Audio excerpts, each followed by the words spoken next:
What's up, everybody? This is the poker coaching study session. Today, we're going to be looking at Some ace high boards with all cards face up, and then we'll look at some of Bub's hand after he wins the tournament that he's in right now. Tournaments, for those of you who never heard of them, are a bastardized form of poker that was played years ago, but is kind of going out of favor. All right. So, for the Andy, week. The yeah, real players play cash. exactly. It's for the week. All right. Here we go. So, limp to you in the big blind. Um, oh, I'm gonna ISO Yeah. Yeah. because fuck this guy. That's why. Exactly. We're going to raise, and there's one term I'm gonna call it not an ISO for this because ISO has two properties. One is to isolate against him. Well, he's already isolated, so it's going to be the same size as if we were in the small blind and all like that. But it's something to remember is that we don't need that purpose of it. We don't need to get heads up. We're already heads up.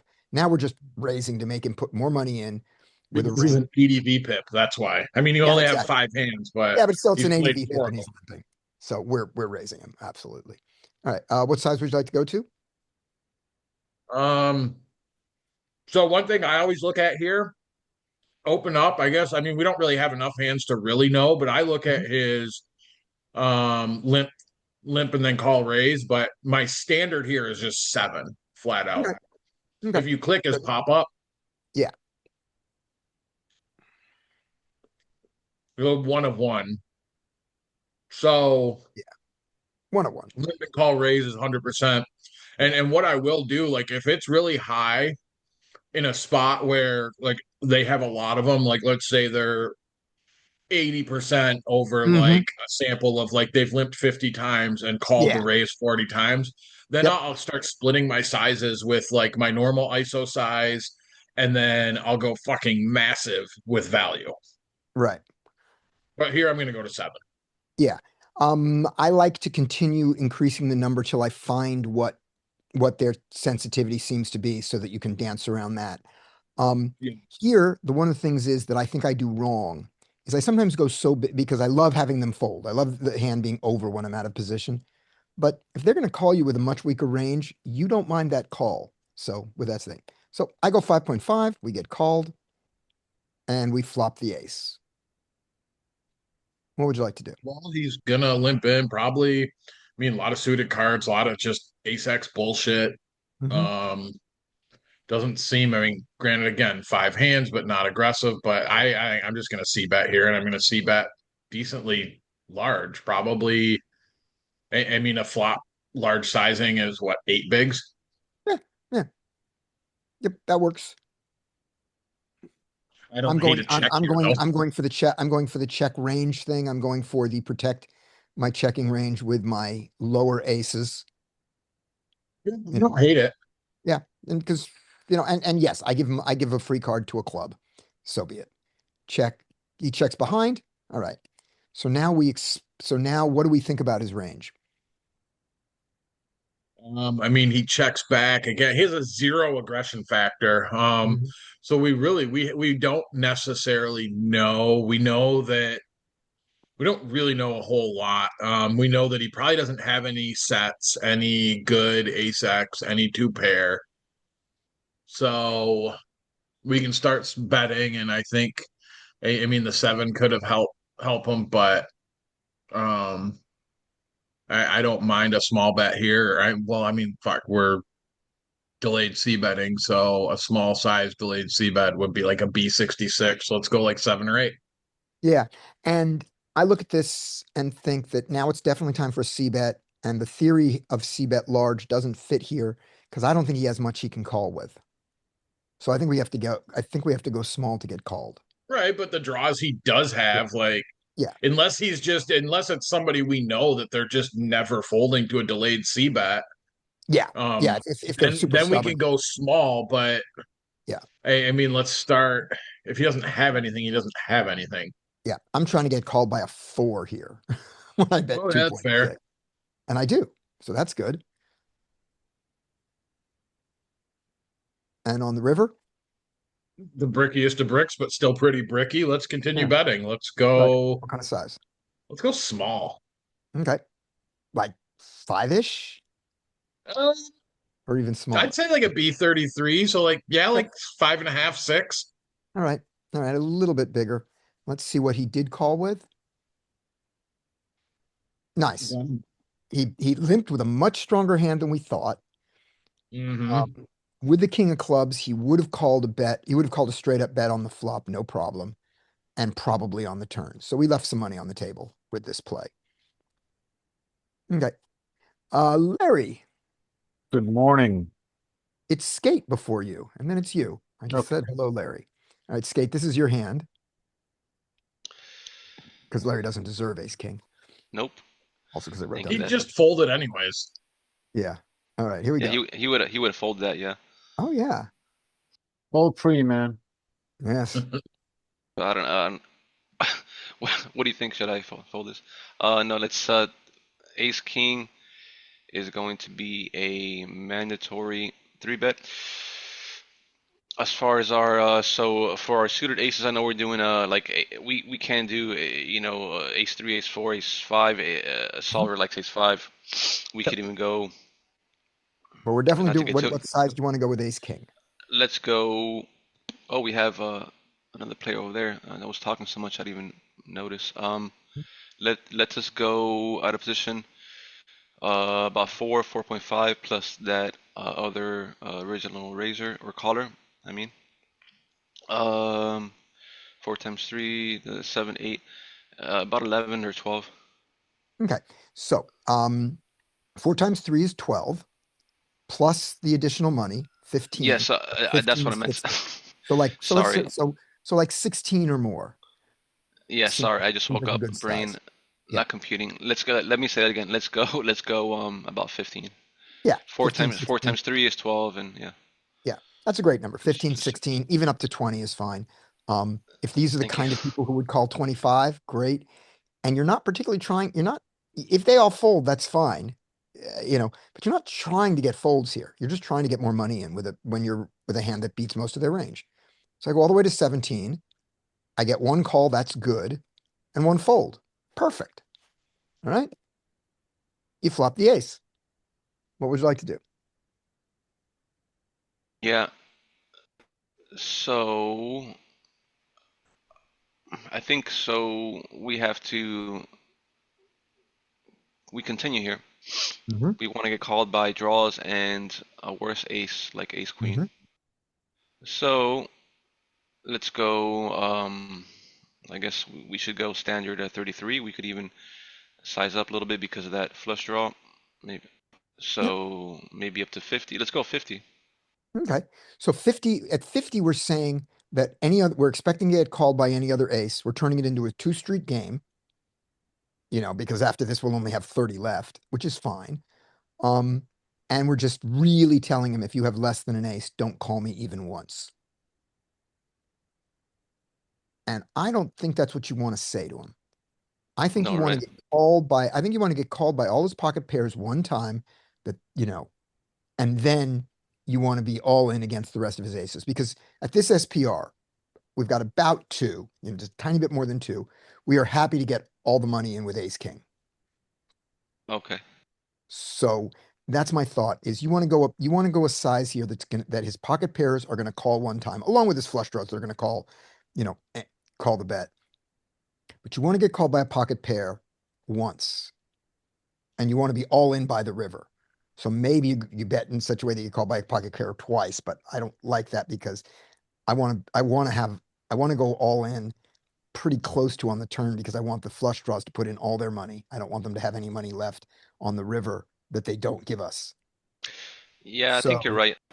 so what size do you want? What size do you think he's going to call with pocket eights, pocket nines, hand like that would have called you, pre-flop?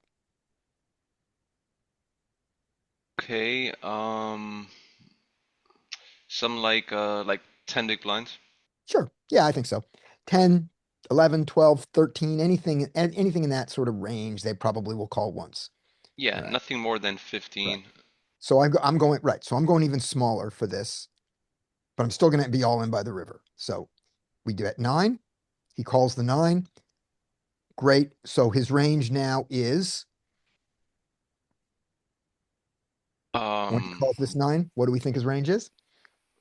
any pair, maybe Yep. some kind of weaker ace, because Yep. I feel like he would have went all in with the ace king. Yep. Um, definitely not a deuce. He does not have any deuces. Flush draw. Very rarely. So one of those three. Right, exactly. Good. Now, the 8 comes. It's one of his pairs, but we don't care.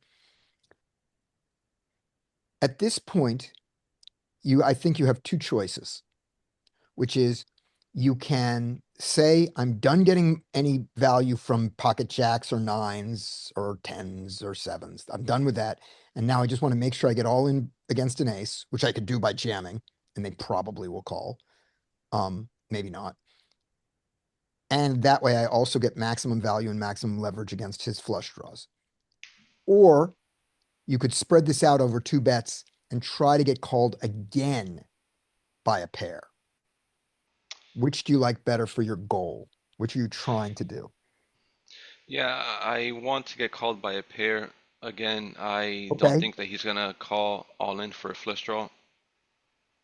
I Okay. mean, he seems like a pretty standard. I don't think he's Okay. gonna seem like a donk.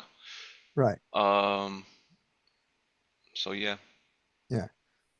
So let's figure out quickly what would 2E be? What's the amount that's going to put the same percentage in the pot both times? If we bet half pot here, that's about 28. Then the pot will go up to 112-ish. And he will have, after 28 minus this, he'll have about 51 left. So 2E is a little less than half pot. So if we want Yeah. to have it smooth, which is the easiest way to get an ace to call us all the way to the river, it's going to be, instead of 28, we're going to bet about 20, 22, 25, something like that. 20, yeah, I was gonna say like somewhere around 25, Right. Something like I that. think.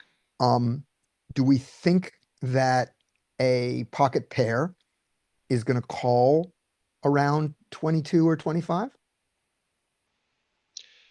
I think they're gonna have a hard time calling that much. Yeah, I think they're going to fold. I think they're going to fold there. So if we're going to try to get the pairs to go, we'll go even smaller here, which leaves us a slightly bigger, but still not over pot on the river. And we really think that the flush draws are going to call that 22, 25. Yeah, that's why I want to bet that much and not too much Okay. smaller because you don't want that pocket pair to get there on the river. Okay. Oh, really? So you For want the pocket pair to fold? I don't. I'd love to get called by the pocket pair. well, I just want the flush draws to also put in more money. yeah, you're probably right. I mean, it's probably just um a mental thing that you Yeah. hate getting coolered on the Yeah. river. Yeah, you do. But remember, you're selling risk. You're making people pay for the variance, and that's good. That's how you make money. You don't get money. You don't make money by jamming here and making them fold all the hands that could beat you. I'm not Uh-huh. saying that jamming here isn't profitable. I'm saying it's not the most profitable thing to convince him to fold an ace that, like if he has, let's say, ace 9, well, he has 3 outs against you. And he has, a couple of outs, and he has another out, he has 2 more outs to pair, the aces where you'll chop, and another 2 where you'll chop. And you're not trying to get him to fold, you're not trying to jam so he folds pocket 7s because he has 2 outs. You're just trying to make them Yeah. pay more money than the math gives them. Yeah, kind of like it kind of makes sense now why. So you kind of want to think like an investor, so to speak, like long-term profit versus short-term, Yep. like trader. That's Yep. why I see, like a lot of these firms, like they like to hire, they actually teach poker on their breaks and stuff Yeah. like that. Yeah. So with that in mind, I think we've got a good reason to go exactly 18, twice our previous bet, where a pocket pair might call again. And I think we've got a good reason to go around 30 because an ace is going to call 30 and so will a flush draw. And it's a mistake for the flush draw to call it. They're not getting the right odds. But I Mhm. don't love a number. I don't love a number between 18 and 30. I like 30 or bigger, and I like 18 or smaller. What do you want to go? Like somewhere around 20. I would go like, so that's like 15, if 15 around Okay. there. Okay, so you're gonna really try to keep in the pocket pairs. All right. Yep. So I go 22. I don't love this exactly, but it is 2E. That's the one thing I like about this. Is against an ace, this is making it easiest for an ace to call smooth. And Yeah, he folded. 20, 20 Right. is fine. And he Yeah. folded pocket queens. Yep. So Yeah. big enough that when we went to the second bet, he goes, okay, I'm calling one bet and I'm beat. He may have Yeah, like, folded to any bet there. I He mean, might have. granted, we only have to bet 3 to give him, or 4, like 3, what, 3 big blinds to give him the wrong price to continue. Yeah, if we're giving him 22 to 1, then he's right. 23 to this is 1. a pretty common scenario you see a lot in poker, Yeah. you know. Yeah. So, Yeah. yep, he did it. And I think that I think this bet is well sized against an ace, but I think it could still go bigger. I think it's badly sized against a flush draw. And I think it's badly sized against pocket queens. All right. Up next is Larry. All right. Can you hear me? I can hear you. You can hear you, Oh, Larry. and by the way, notice he did not four bet us with the threes. I mean, with his queens. He just called. That's, Yeah, I mean, that was, that's, what the hell? It's the right play. It's the Calling right play. Good queens for there him. is the right play. Good Yeah. for him. All right. Here you go, Larry. I was gonna say, it's not incorrect. Well, we're gonna This fold. is a fold. We're gonna fold. Let's play. Do you want to be you want to be out of position or in position to play the hand? I will be the defender. Okay, so you're gonna be the 2.5 guy. Put your hand over villain 12 or Done. close your eyes. I'll tell you your hand. Your hand is Jack King of Hearts. You got Okay. King Jack of Hearts. And what do you want to do with King Jack of Hearts against this raise? That is, you can defend King Jack of Hearts. Yep. Defend by calling or defend by raising? Call. I like it. But he raised. So Don't- he's turning King Jack of, I mean, I don't know if that's, I mean, I guess it could be in our 4-bet Yeah. bluffing range. Let's take a look. Think actually, no, it's not. Right. My So cutoff raise. The small blind is the one who re-raised him. Yep. We have the fold here. We're Yeah. back on the cutoff. King Jack suited. We're in 8 max, right? I mean, I know it doesn't make a Yeah, ton I am. of Yeah, I'm in no range difference. land. We'll look in both. But there we go. Peak doesn't love it in that situation. And in this with a slightly different sizing. Yeah, it doesn't love it, but how bad is it? Not terrible. It's not And egregious. this is a polarized range. Here's the value part of the Yeah. range. Here's the part that's good enough to continue. And here are the hands that are just not good enough to continue. So they turn them into raised bluffs with the king being right on with the 10 being right on the edge of it. This is what a polarized range looks like. I say this because we talked about polarized and linear before. Okay. So he does it. It's not a huge mistake. If you were the kind of person who would be folding king 9 here all the time and mixing king 10 with raises and fold, then the king jack becomes the correct one to mix raises and folds. It's whatever your edge is. All right. So what time? So, yeah. So uses. You went 26. You found it, and he called you. All right. Well, We the have good King news Jack is of you're in Hearts. position. Yeah, the good news is you're in position. That's the only good True. news. All right. True. All right. So He checks to you. we're kind of in an awkward position here. I mean, I We think are.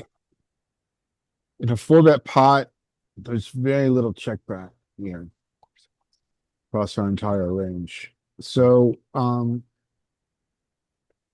SPR is less than 1. No, it's not. 2. Oh, yeah. 92 to 2. 54. Sorry, 2.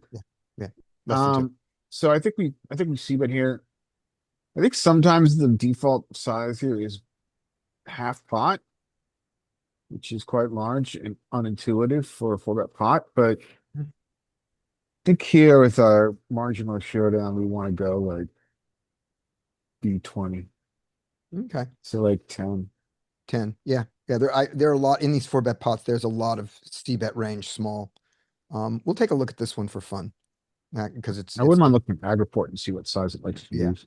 thank you. All right. So he just checks it. He just takes his showdown value. All right.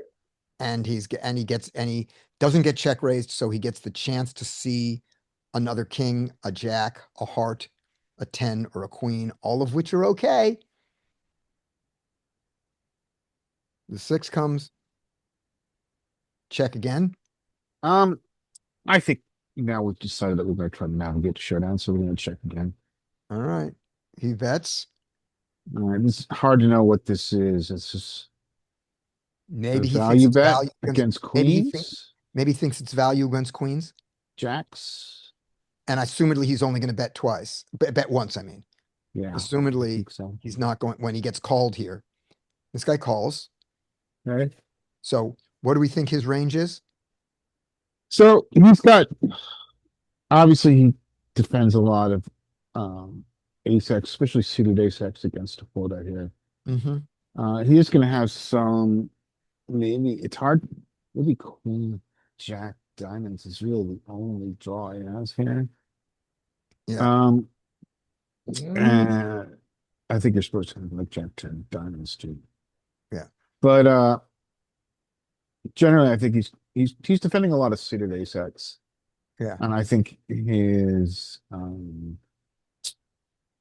range is composed, I think, largely of suited ace X here. Yeah. And there's no reason for that not to be suited ace X of diamonds. There's just no reason for him not to have a ace X of diamonds here. True. Yeah. So yes, I wouldn't go and think that I wouldn't think, oh, this makes the ace safe or anything like that. All right. Okay. We have a So second pair. he And he so we're checks. only concerned here about slow played aces and queen 10 suited. Right. So that is 6 combos. Mm-hmm. I think we beat everything but 6 combos. Yeah. I think we have thick value, and I think our size is all in. All right. Yep. All in. Just pot size right here. Boom. We bet pot.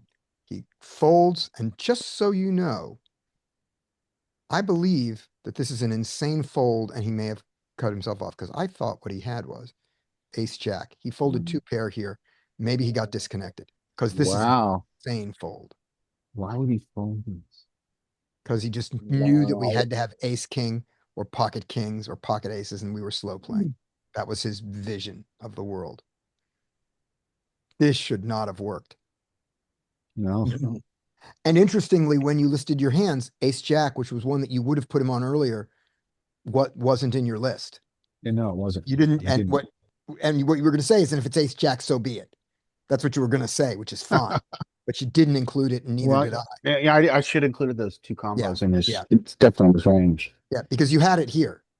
You believed that this range. Yeah, I have a lot of suited ace X here. All that stuff, and it is there. It is suited ace 6. All right. After Larry is Josh. And Josh me- sent us a hand, by the way, in oh, good. chat. We'll do it. We'll do it. We'll do Josh's hand. Let me go to. I keep forgetting to have the chat open while this goes. So let's see. Here's a Josh hand. We'll look at that. Okay. So Josh, do you want to? Okay, we'll do your hand right now. Here we go, Josh. We're doing Josh's hand. All right. And Larry, you want to take Josh's hand? Sure. Or 3. All right. All right. So this is a raise, not a straddle, we're assuming. We'll check to see if this, boom. Bub is done. raise. Bub just finished. Okay. Nice run, Bob. All right. Here we go. All right, we get to defend 4-3 suited. Yeah. Right on the cusp I think it's it's the bottom. again, because this is low jack -1. This is pretty early. I don't think we actually defend 3-2 suited against GG No, in theory. no. Just to look at the range once, see the picture of it. This is Here it is with no rake. So let's be a little tighter than this. There's the 3. What? What? What the hell is this range? Thought we defend fourth. Oh, well, it's also the bigger RFI style. It is, but this is not right. This- Wow. I don't play like this. What does the wizard say about this fun? There we go. Low jack -1 raises to 2.5. This is the one I know. At 2.5. I guess the three is huge. Probably gonna defend here because this is chip EV. Yeah. All right. But I thought with no rake, we could still do it. But I guess just the extra Rake half we big can. blind. Here we go. Boom. And then the big blind. Yeah, there we go. 4-3. Yeah, This it's is what I'm cuspy. used to seeing. We're cuspy. Yeah. Just, I think the bottom line is just don't defend 3-2 suited. Yeah, these ones you don't need. And All right, with also that against a larger size, but this is not a big size. This is Yeah, but this is interesting. Yeah, six this is interesting. size. I didn't make this adjustment with the 3 big blind folding 9-8 suited sometimes. Oh God. Wow. There's gotta be something. So his size was, let's go back to this. So our villain's size was 3x. 3. So that's the first thing. We can fold this if we want. We don't, because we don't have a hand. And I do not fault you for playing this. Here we go. All right. So we flop a gutter, which is a very dangerous gutter. And Mhm. maybe That not is- so much against UTG, you could argue, and also backdoor flush draw.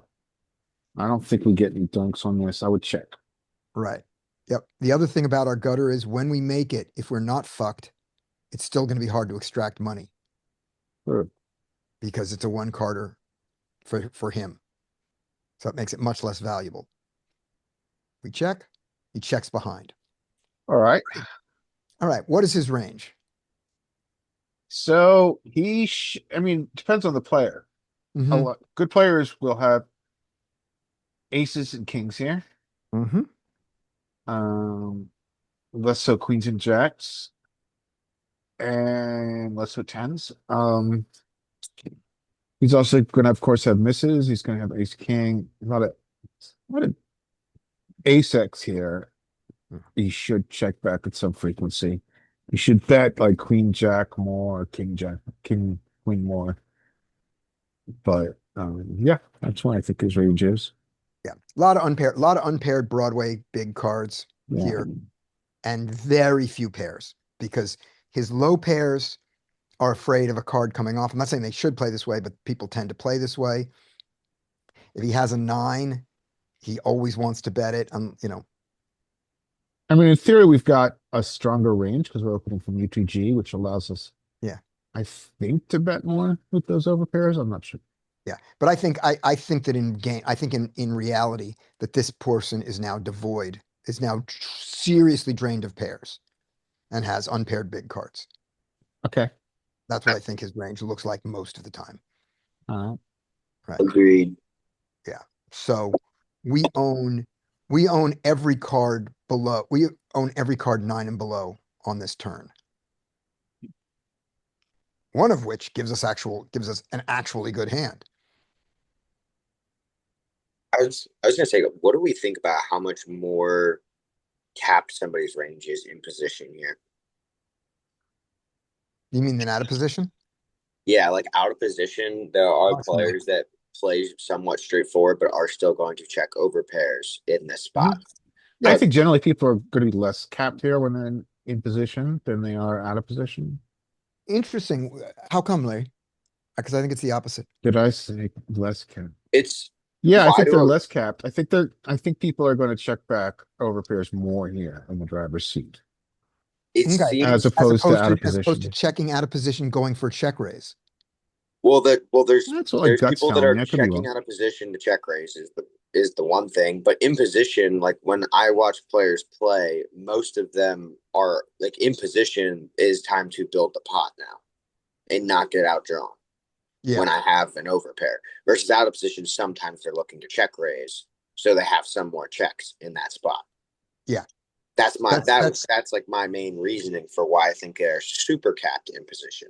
Yeah. Unless it's a player like there's a certain like in the hand I sent in the group earlier, part of what why I check to check raise was that I knew the in position player on the button has protects his checking range in that spot. And he has strong hands that he checks back in that spot. So once he folds out, I now know that the guy's range is capped and I can blast that guy. Yeah. The other guy. Yeah, I see this as more capped in position than out of position. All right. Yeah. So we get the 10 of spades. All right, so we do have the potential to bluff here. I mean, we have a hand that's got equity two ways. This Mhm. is certainly a bluffing candidate. If you are going to bluff, our SPR is infinite. Yeah. So,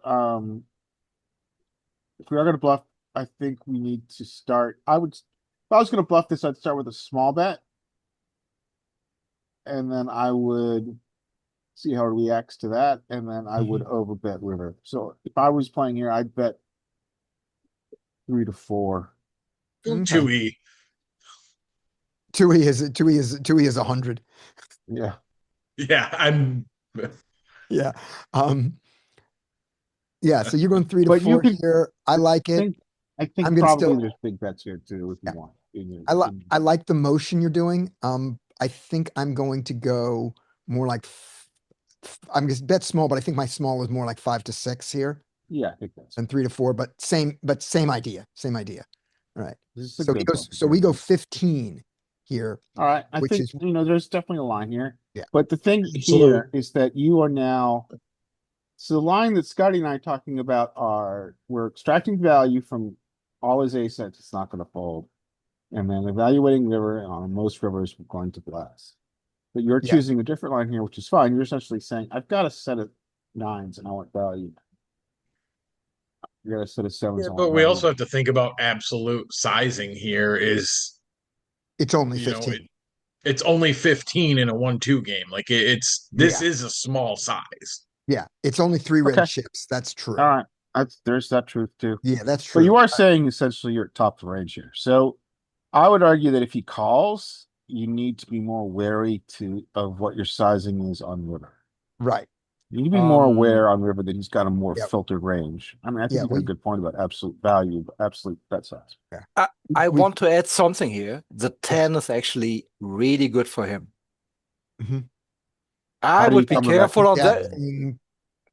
I mean, he has Queen Jack, he has King Jack, he has Yep. Ace Jack, he has every fucking draw here. Okay. So I can see that. I don't know if I want to bet this. Oh, I love to bet into his draw because remember we're planning on bluffing the river, Bub.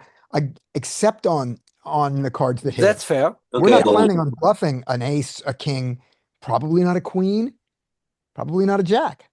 We're So bluffing all I the saw low you cards. midway through. This guy opened under the gun Mhm. to $6. Yeah. Whose hands are these?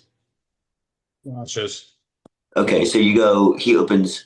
So he checks back the flop. Like, what do we think his range is? Unpaired overcards and hands that have showdown value, right? Yep. What are those hands going to do when we check to them on the turn? And his air. His air and his showdown value a lot of the time. Not a lot of thick value. I think they can check back again. Some of them check back, but a lot of hands, it depends if he's a fish. A lot of them are just gonna start stabbing that turn. Like Yeah. all of his unpaired overcards and his showdown value sometimes steps and up checks, and then now we get to check raise because his showdown value wants to call, and that's why I check the flop, and sometimes it'll stab the turn now betting thinly. And when it doesn't bet, he's just super capped on the river. We can just steal the pot all the time.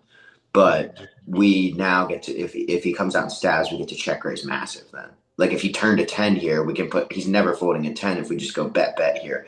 But if we go check raise massive bet on the river, we can make him fold a 10. yeah. I mean, added bonus. If it goes check, we get to realize all our draws. It's also the other thing, which isn't bad, even though 4 high, it's not bad to bet 4 high. Like that can't be Yeah. bad. But I'm saying, like, I think that he's going to have a lot of hands to just come out and stab now on the turn. That would get to put a ton of pressure on with a check raise over just gun bet.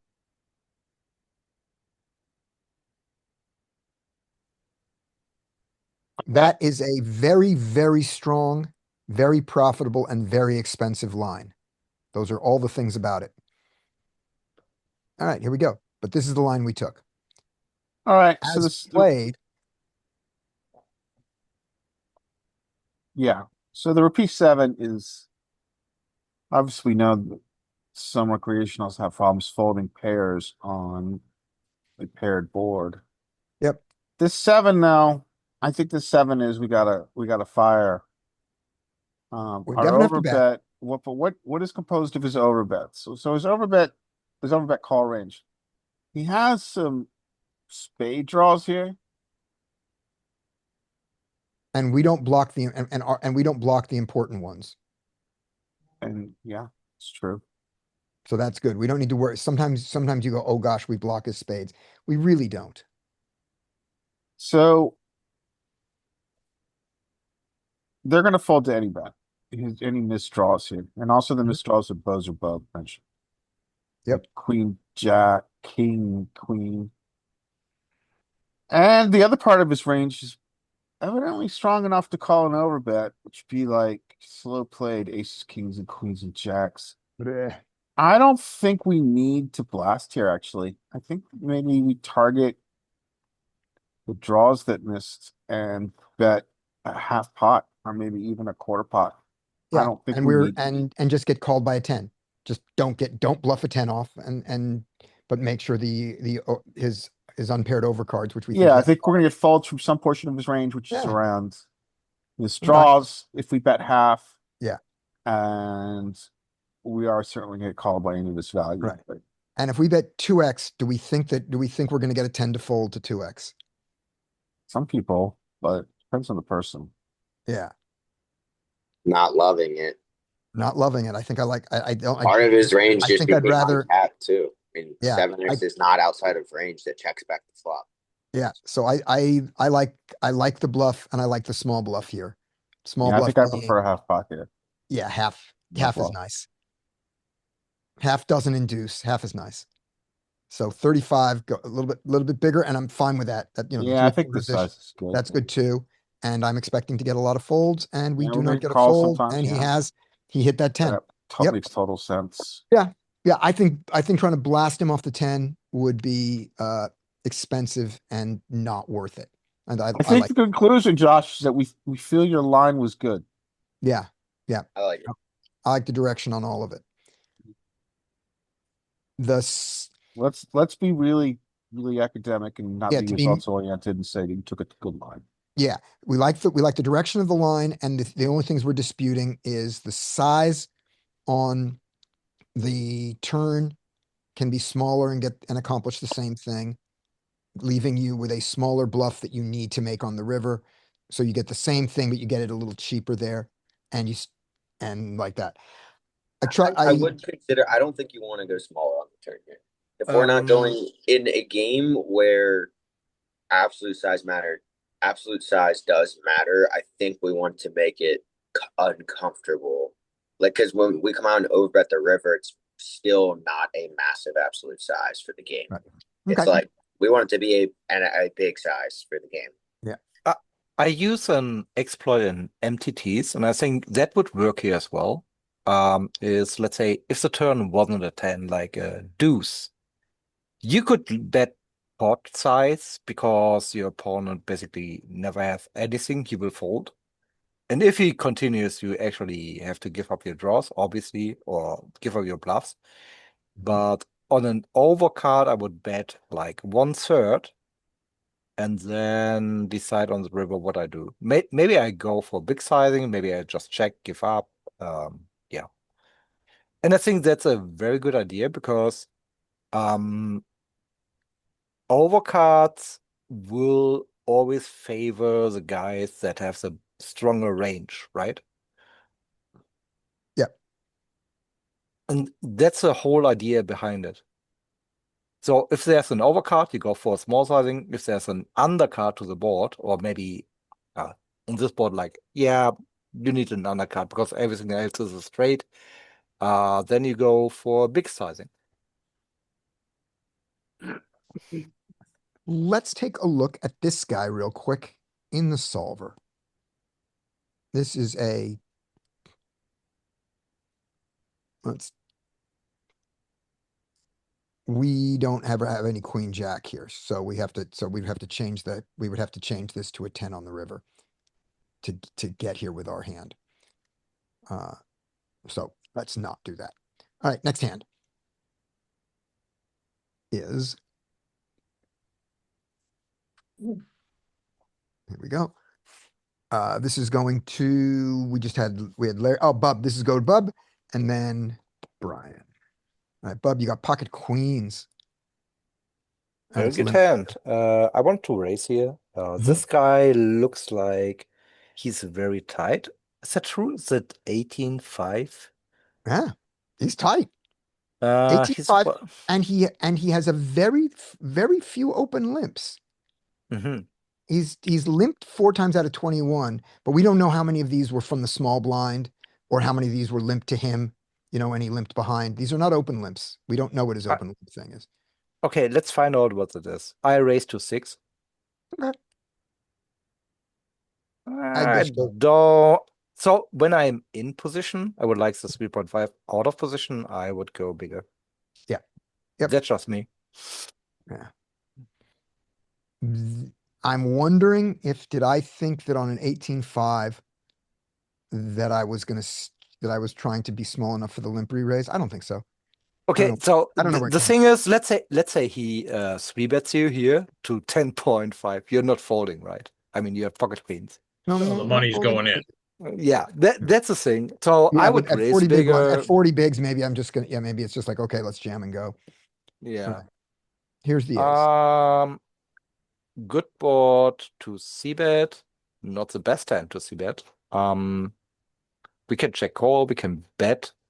Mhm. So if I'm betting this board, I would probably go for like half pot. Okay. I did the check. Yep, which is fine. I Yeah. mean, we have the queen of spades. Yeah. We have a really good hand. He can still have pocket hands, something like this. Yeah. And so Josh, so absolutely I was undersized. And the reason that I could be smaller is his stack size. That's the but only reason. Yeah, but Against his stack 3.5 size. 3.5 is really small. Yeah, it really is. It really is. I may have overdone that, but that would be the only reason. Okay, here we go. So we check, he checks behind. That's good. Okay, so we can consider value betting. Okay, well, now we Right. flush Good draw. turn. Yeah, it's a very good turn. Now it's hard for him to raise an ace.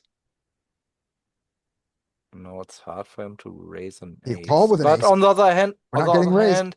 You want to get caught. Let's say he has pocket eights here. Yeah. With also a spade. Yeah. What are we betting? Like 1 big blind?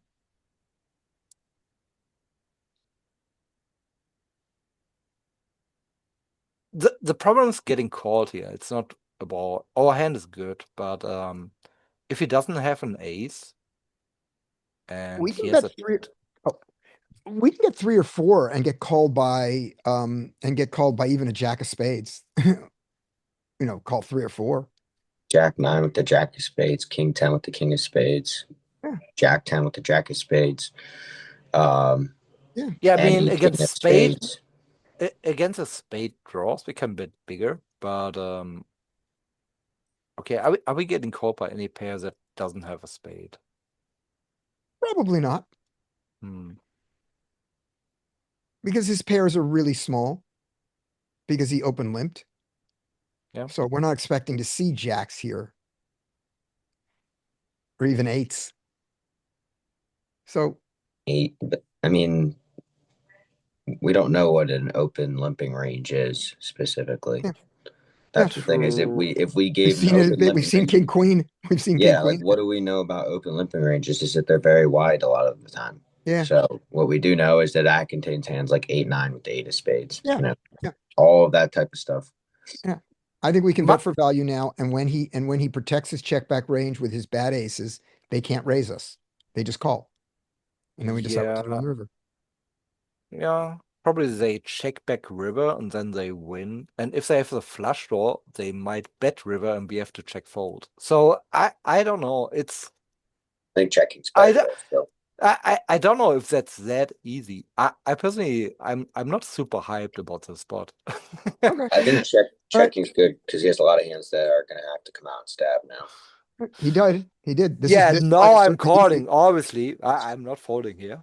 Yep, this is an easy line. We like that. We just call. Yeah, it sounds better to check here. Yes, Yeah, on the turn. 9. So having taken this And line, yeah, after the check, I like to check again, and we we check like to again. bluff catch. And we can bluff catch here. Yep. Mm, all right. Now, Hoffen- one question that we want to ask ourselves whenever considering a bluff catch, that last question, which is, does our bluff catcher function better as a bluff? I have an answer, but we always ask that question. Does a bluff catcher better function as a bluff? Right. So that's just a question you should always ask yourself. I agree with, I'm with Mike. In Absolutely not in this case. In this spot, obviously not. No. But there might be some spots where you could get better hands to fold. Yes. And then, yeah. Yeah. You would, the way you look at it is you go with this 7. Is this 7 ever a full house? Is this 7 ever a flush? Is this the size he makes it? If you say no, but he still has aces in that range and they will fold to your raise, then you might decide that your bluff catcher functions better as a bluff. With him only having 27 left, I think it doesn't. And we just bluff catch. And there it is, the hand we thought it was. And it just got good on the river. I mean, I didn't Yep. thought it's like that hand, but yeah. Yep. It's still in this range, sure. Yep. There you go. And we learned something about this opponent. Yep. We That learned is he- very surprising to see him fun. show up with an under the gun with at a 18 VPIP with Jack 9 off. I guess That's- technically yeah, I cut know. off, not under the I gun. know. It's like, what have you been, what have your hands been? What have your past 74 hands been? Or did you just Right. get bored? Yeah. I have Right, seen that so- somebody has a zero raising range, and then all of a sudden they come in with a big raise. And why is it pocket 3s? Okay. Right. Brian. Or like 6-3 offsuit. Yeah, exactly. All right, here we go. King 9 suited on the button.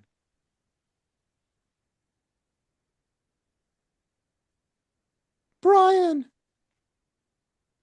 2, 3, 4. Mike. Raise. Mike raises. Here we go. You get re-raised, but small.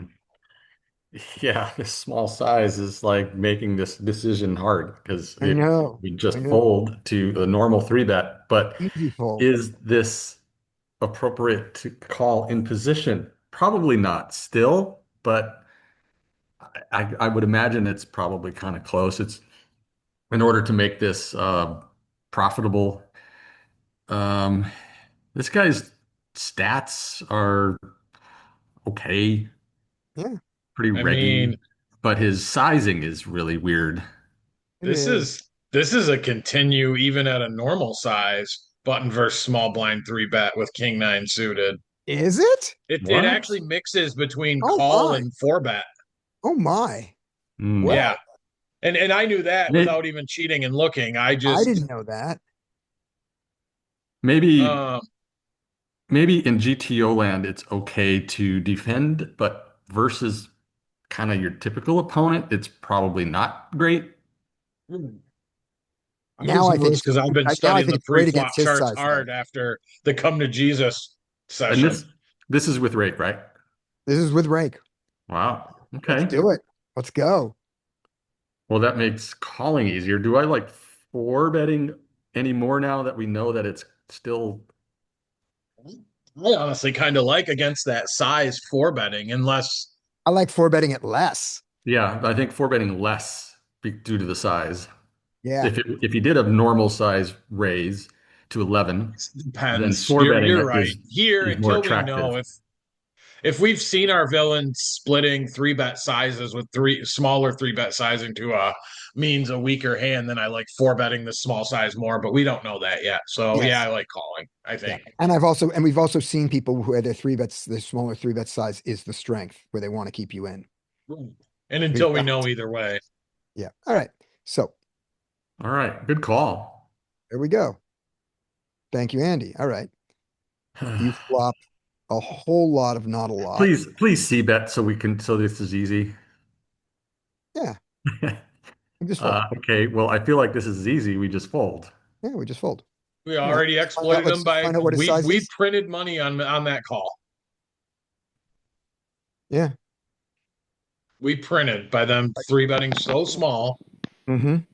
We got an extreme discount and made Yeah, we money. did. Nice fold. We did. Nice fold. Scotty, Played good. can we look at that range again? The Yes. button versus. Thank you. Here we go. It's because we're in the button. You're not going to have any of this stuff if we were any earlier. Put us in the hijack, get the same 3-bet. And here we are. What the fuck? The solver Yes. loves that king nine It suited. does. It does. It is the biggest part of the polar component. It's, It is it's the- even when we open low jack versus a small blind 3-bet, king nine is suited is still 4-betting. Oh my. All right. We have found a new solver special.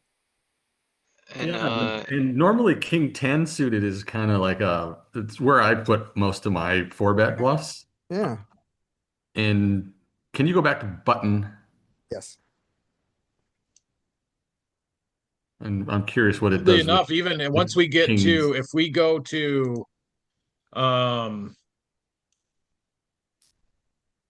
low jack versus a button 3-bet. Oh no, so Now it's we're at hijack versus a button 3-bet. We're hijack versus a button 3-bet. We're still 4-betting king nine suited. hijack raises. Button. It should be button. If Right, I'm going to do it. cut Button. off 4 So now bets, we're we out of fold position. Out of position, and we even have a sliver of it. it. Yeah, it's Sliverland, but it's Yeah, there. but that's interesting. All right, And now let's take a Scotty, look at when it's the big blind who does it, because the small blind is linear. yeah, Scotty, in our defense, because you and I I remember we study the whiz Yeah, charts. The king nine suited is a fold, Yeah. which is probably where we're like our history of the king nine suited. yes, memorization and also just feel, just the what we think it is. All right, here we go. Button. Maybe Against it's the big changed on blind. Wiz too. Nice. We call wider. We have more calls against the big blinds raise here because we go all the way down to here of this, and it's even though it's bigger compared to the small blind, where the button, is mixing folds here with a king 8 against the big blind. Less 4-bets, We more we just don't fold as much. flats. Yeah, we call more. All right, against the cutoff going into the big blinds range. Peak likes the king 9. Hijack against the big blind 3-bet. Now it doesn't like it. Now we're in Sliverland. Okay. Kind of interested to see on In tournaments, Wiz now. in tournaments, it oftentimes has to do with the opener range. So if low Mhm. jack opens, someone would just call. No, you would use like king jack because the low jack opened. And if the cutoff opened, you would use king 10 suited for a jam in these Yeah. spots just to win these chips. That's all I know about these spots. Mhm. Got it. All right. Brian, if you're there, you have 7-5 suited. And if Brian is not there, we are going to move on to some bub hands. You got them ready, bub? Yes. Right. You only have to tell me how I can share them. So got it. then I will do it. Absolutely. Let's just give 3 seconds to Brian. 2, 3, 4. Brian has died in a fiery car crash. We enjoyed his company. Oh no. Rest in peace, Brian. Rest Okay. in peace. So here's what you do. You hit at the bottom of your Zoom screen, there should be a button that says share. You click on that Share. button. Yes. And now I see playback for party poker hand. Yep. Like this. Yeah, so And click then that. I press this button. And Yep, and hopefully now we can see you it. see 10-7 offsuit. Let's do it. is the quality fine? Should I change anything? Yep. No, looks great. Looks great. Okay. All right. All right. So just so you know, what I did is basically these are all hands I played, and it will be all on one table. Gotcha. All right. I This is was running also very godlike, so yeah. Okay. So let's see. The first one, I guess the first one's going to be Larry took the other one. So I'll take the first one. Next one's going to be Andy. All right. here- Also, yeah. Also, one Uh, thing, yeah. I said it before, we should speed run these You got because it. Fold. Okay. Here we go. Let's fold. I did call somehow. Okay. Give me 3 seconds as to why you would call this hand in this situation, because it ain't worth it. It's close. No, it's not. It's not close. So 10-8 would be a call. No, let's I take a look at guess. it. This is high. Sorry. This is against the Cut off versus big blind. Yep. Cutoff raises. You're in the big blind. Your offsuit is at 10-9. You're 2 pips out. Oh, interesting. So in tournaments, 10-6 would be a call. We are much, the biggest difference between tournaments and cash is the big blind defense. Because tournaments have an ante. Because tournaments people tend to raise to 2.2, and tournaments don't have a rake. Yeah, so this is a good fold. And Party Poker has a rake, so this is a great fold. And you called it. So now we've learned that. Okay, so I think we will see some mistakes like this because I just went 1 pip tighter and not 2 pips tighter. Yeah, So right. 10-9 is a call, 10-8 and 10-7 are the fold. So 10-7 is 2 pips too wide. Skate was pointing out 10-9 is a call. Yes, 10-9 is a call there. All right, so we played this. So now let's just check range out of position. And let's consider a raise against his let's consider a check raise when we see his size, but he didn't take the size. So he checked back, which is great. So he doesn't have a jack here very often. We now have showdown value, and I don't think we want to bet our 10 for value because his calling range has us crushed. All right, here we go. So I like a check here. If you bet here, I wouldn't hate it, but I like a check best. All right, so you bet. And when he folds, the life is great. But when he calls, life is very bad. So let's see. Do you like, so when you say you would check here, yep. Let's say if you bet, do you like the sizing? Because it's a little bit bigger, right? At least that. It's more polarized. But I think you're right that if he calls here, I'm in trouble on the river. Yeah. So here's the thing about the size. I think the size is sticking your neck out a little unnecessarily, a little bit, because yes, you'll get a bunch of folds from hands that had not a lot of equity against you, and they were probably folding to 3.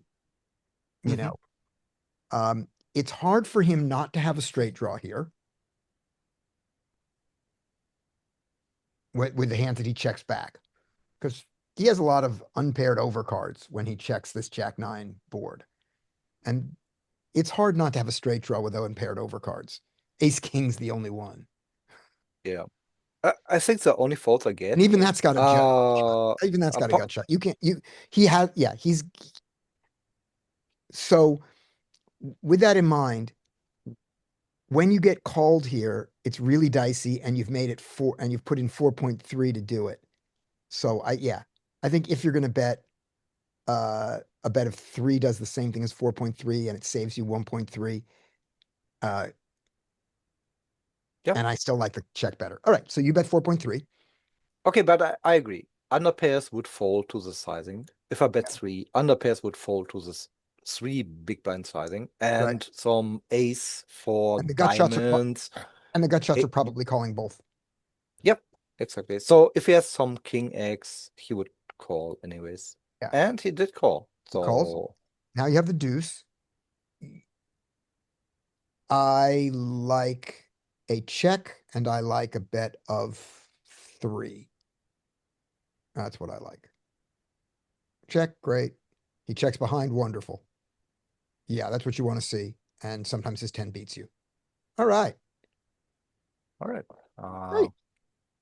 Won the spot. Go to the next one. He played it in a way that surprised me.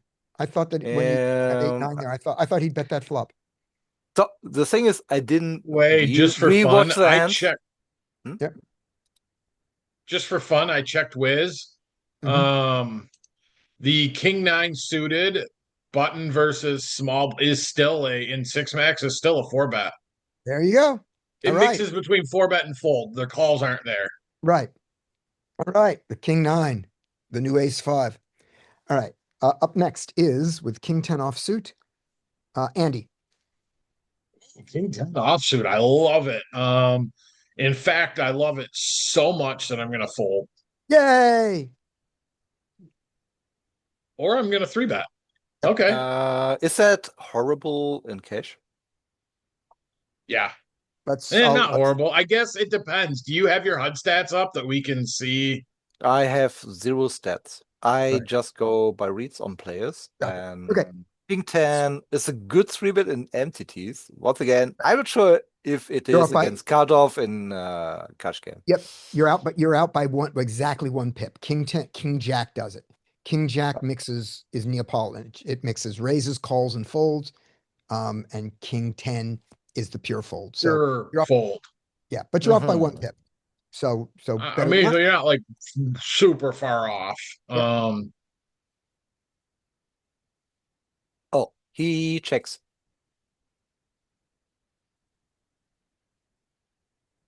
Let's say I have King It's you, Jack Andy. here. Oh yeah, it's me. Well, since we 3 bet, I mean, this is a good flop for. I generally am just going to be I'm going to be range betting this small. So let's go with like 5.5, a B33. I love the bet here. All kinds of good things can happen with this bet. Yeah. Okay, we did that. And that's one of the bad things that can happen. Yep. Easy fold. This And how- might be close. What This in the might be cell close. am I? Oh wait. Okay, This- because I'm a king of hearts, I Yeah, did exactly. call. I think this is a close one. I'm not sure if that's good, but I have the king of hearts. That's the reason I called. Yeah, I I agree. can tell you that. It's still a good fold, and here's why. When he check raises you, you are unlikely to get to your backdoor equity cheaply. Mhm. So you're playing just. You do. You're the never sure if shot. it's good. Yeah. So you are not throwing away that much equity there. But anyway, you called, and we'll take a look at this. Because that's how he's going to play it. So let's say you picked up your heart. If I pick up my heart, You had picked up your heart, and then he does this. You still need to fold.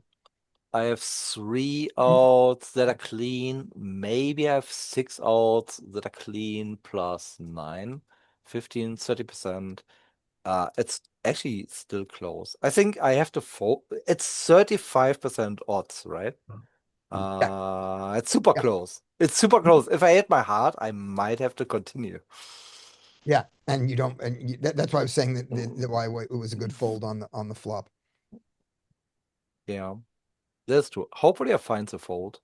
Yeah, you're gonna find the fold. God thanks. All right. Yeah. Flop.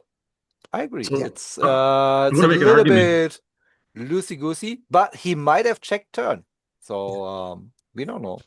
Yep, you might The have. argument to Yeah. making that call with the King of Hearts is not because you're hoping to get to the hearts. I mean, that's obviously a Because big you're part of it. blocking But hearts. you're blocking hearts. But the other thing is you have some pretty significant bluff equity when you're holding the ace or the king and you don't get there. Yeah, exactly. With king, I can just bluff. Yep, but that bluff equity goes way down against the check raise range. It's not again. Mhm. We're not bluffing into a check call range. Good point. All right. So when we take a line like this with King 10 suited, which we have it, so we're just going to we're going to get the back door off that. So there's the raise. We raise it. He calls us. We get the flop of, read it out to me, please. The flop was exactly a jack of hearts, 9 of clubs, 3 of hearts. Gotcha. So here we go. He checks range. We come in on our king 10, happy to bet, happy to bet. For all the reasons that we talked about. Now in queen 10 of clubs is the closest hand to our hand here. Mhm. But we bet small. Great. He raises us around 20. Here we go. So here's his raise to about 20. He raises to 18. King 10 of clubs always calls, right? And it Yeah. calls. And we have the gut shot to go with it too. So it's like Yeah, it's not, the gut shot it thinks is enough. I'm wrong. All right. So there you go. I thought this was a trivial fold. And in GTO land, this is not a trivial fold. He does the raise. I'm just a sticky calling Yeah, station. but there's and also, correct. I mean, I think King 10 of clubs being the difference is because King 10 of clubs is suited. So if it gets backdoor clubs, it's not a four flush on the board. Like yeah. how great do we feel if two hearts come and all the money goes in? Yeah. There's that. Look to, at to ace be fair, 10. but No, I guess here you can't you look have at ace King 10 10. of spades, right? It's still Yeah. calling. Yeah. Ace 10 doesn't have the gut shot Yeah, to it go doesn't with have the it. gut shot. Yeah, they're just it. And King 10 of spade, but even King 10 of diamonds is calling there. So Yeah. it thinks the gut shot. So against this check raising range, a gut shot and an over is enough. Because this guy has check raises that include, here we go. Let's put it on this mode. His check raises to there include And pocket eights, pocket And I- fours, ace four suited, ace five suited. We're not going to see a lot of these. and most of the time, I guess the king is always a clean 10, we're gonna see. out. Yeah. I mean, he can have king queen, but and queen 10, obviously. Yeah. But the king is oftentimes king a queen very, off? very, very, very clean out. Is king queen off? Could we consider that somewhat similar to king 10 off? If you go back to our button Could. note, is king queen with king of clubs in there? I guess that's King queen with still a king like of hearts. crazy Yeah. good. Yeah, it doesn't fold to king queen. Oh no, hold on. This is the raising. This is him. He raised. Now it's us. Back on us. The king Yeah, queen. still King there. queen doesn't Okay. fold either. Yeah, in the same way. All right. Be sticky. Be Yeah, so good sticky job, against, Bub. be sticky against solver. All right, All right. back to you. Hit your share button again. Yes. And the next hand goes to So next Andy. hand will be right. That one. Oh, a good That one. was me.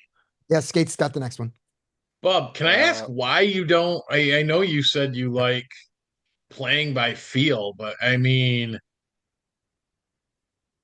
or does Party Poker not allow HUDs, third party HUDs? No, they don't allow. So you don't have a HUD in game. Okay. Okay, then Also, there's one thing you notice right now. Somehow I have 76 big blinds, and I didn't know where the Share your rebuy- screen. re- We don't see it. You got to Oh. reshare your screen. I knocked your share out when I showed that. Okay, sorry. So I Click the have click. Yep. 76 big blinds here. Obviously, that wasn't planned, but I Yep. didn't know where the fucking rebuy button is. Yep. Now I know where it is. Exactly. to just auto top off. Yeah, I was like, yeah, I was trying to find it, but All right. I couldn't. Okay. Skate, you got aces. And if Skate doesn't have aces, Larry has aces. Skate's got aces. I got aces. Okay, good. Yep. All right. Let's open. 2.5. Great. Okay. Two. So Two. Okay, that's a say is 2.3 fine. Yeah. It's a button Yeah. I have in MTT, and I just Yep. use that one. It's fine. The new peak sizes are 2.25 in every position except for the button, which is 2.5, and then the small blind, which is 3. So yeah, 2.3 is fine. Skate, you won. Very good. It's too small live. Now we have King Jack in the cutoff. I think Skate could do that. Yeah, Skate take King Jack also. All right. Yeah. Offsuit. We could do this. Offsuit Great. jacks. So- Yeah. Take another Okay, one. you want again? Here we go. 4-9 suited. What are we doing Four- here? Oh, small versus big. This is a 4-9. This is a limp. I'm Uh, limping uh, here every time. Is that to lose in cash game? I would limp here Yeah. every time. This is a So, pure fold. Are you fold is a are you fold. playing with this is on Party Poker? Yes, and I Party don't poker. play Right. raise or fold strategy. I play a limp raise or fold Gotcha. strategy. So when there is a rake, it's more profitable to play raise or fold than limp raise or fold. But since you're so Mhm. used to your limp raise or fold from tournaments, you're probably not giving up much EV by playing it. Because you Yeah. already know the strategy, so that's fine. Well, here we What is it? raise. It's what is it, Brian? 4-8, right? I'm pretty sure. No, it's 4-8, right? Is the limp or four, right? Not 4-9. Whatever You it go is. for it. 5 You go for it. and 6-9 is the 9, the floor on the suited nines. Yeah. Okay. I Well, that's play fine. 9-5 there, but that's fine. I fold 9-4 and I play 9-5, but whatever. So you raised You're it. a maniac, Scotty. I am. So you raised it, and player two, how does he respond? Let's see. He Well, calls. All right, skate. You got a real hand. Ooh. All right. Nice. We can. Okay. We could check or bet. I don't know what he's gonna do. I am assuming since Hero opened and they were the aggressor, they're gonna continue. So let's bet two big blinds.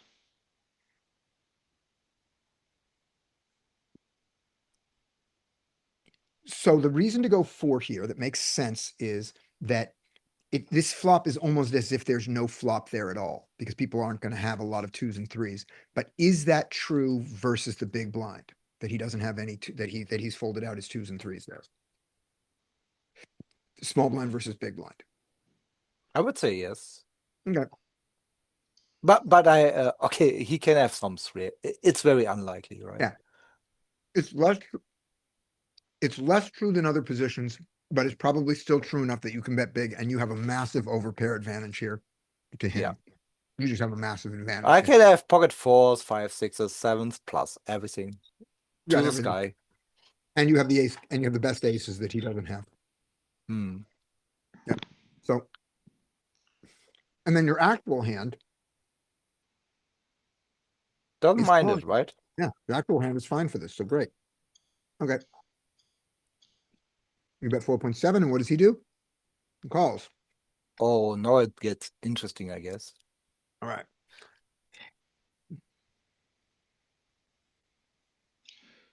Okay. Now This is a good hand. So Skate, first I'm off, glad you didn't fold this hand. what do you what do you think would he call on the flop? Because I did bet huge, right? I mean, it's like it's 80%, 83%, something like this on the flop already. Big sizing. yeah. I would say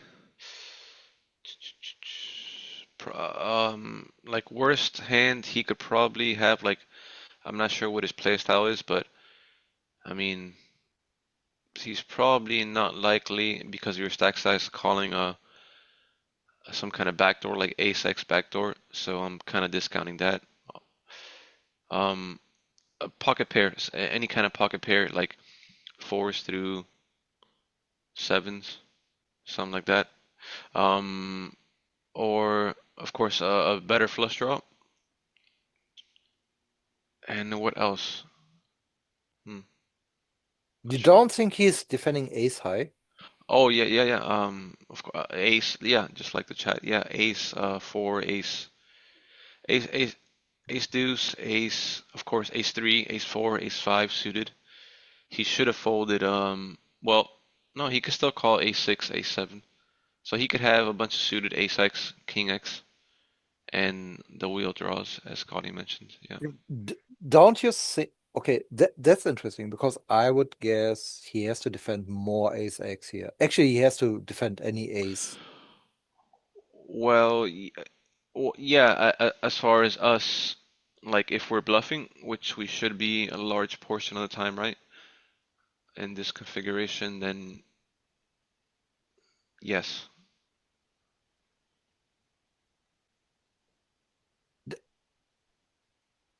Yeah. I mean, I at least I mean I would be thinking about defending ace X if I was in the big blind. So with that in mind, what would you like to do with this specific hand? Oh, here since yeah, so we're gonna bet we want to get called Yeah. by those kind of hands. Yeah. And we could go some like 10.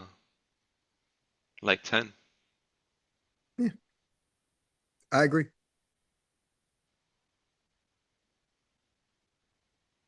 Great. And he folds. All right. So- Up next, after skate, is Larry. All right. 8, 6. Oh my God. What am I doing here? Right. Yeah, I already know that's not a good idea, but Right, am I and then- doing here? And then Great Bub? reaction. This is the same table all in a row, right? Yes, it's the same table. Okay, so we're gonna do, so after we go through everybody once, we're gonna do a quick exercise with it. We're gonna go fast. Okay, here we go. I would fold this. This is an excellent fold. Should I go All right. to the next hand, or do you want to see how it plays out? Let's see where it goes. All right. I would bet here every time multi-way. I did win. Nice. Great. Okay. That's Ace two an suited. excellent fold. That is an excellent fold. Let me show you the range, because remember, he went 3.5. Yeah. Turns you I into feel more. It's a fold to a min. Yeah, that's what I was saying, is he went 3.5 and you're folding to a min, and the 3.5 pushes you more Yeah. into three So- better fold. So that's just a great fold. Is question, is 7-8 a call? Or 3 Not the bet? 3.5. Suited, Yeah, Yeah. suit. Obviously not offsuit. not to Seven 3.5. is I the agree. Neapolitan. It mostly three bet, a little bit. It will mostly fold, a little bit of call, and then a third of the time three bet. Right, And again, that's this is against- straight that's against- GTO theory, right? I mean, you Yes. can make calls on the button when you have weaker players in the blinds or the original raiser. You have reasons to, but in straight theory, yeah. Yeah. So I should don't go with my one gappers, just go with a straight connected. 5-6 suited. I could do something. That's cool. Yeah. And that is at best, you want to do that with him. That you want to be folding him a lot more than you think, because remember, in a tournament, that isn't 3.5 very often. It's 2 and 2.3. Yeah. And And we there's- have antes. There's a you lot have an more in the ante. pot already. Yeah, Mhm. you just fold. coming out. You just fold to 3.5 is huge.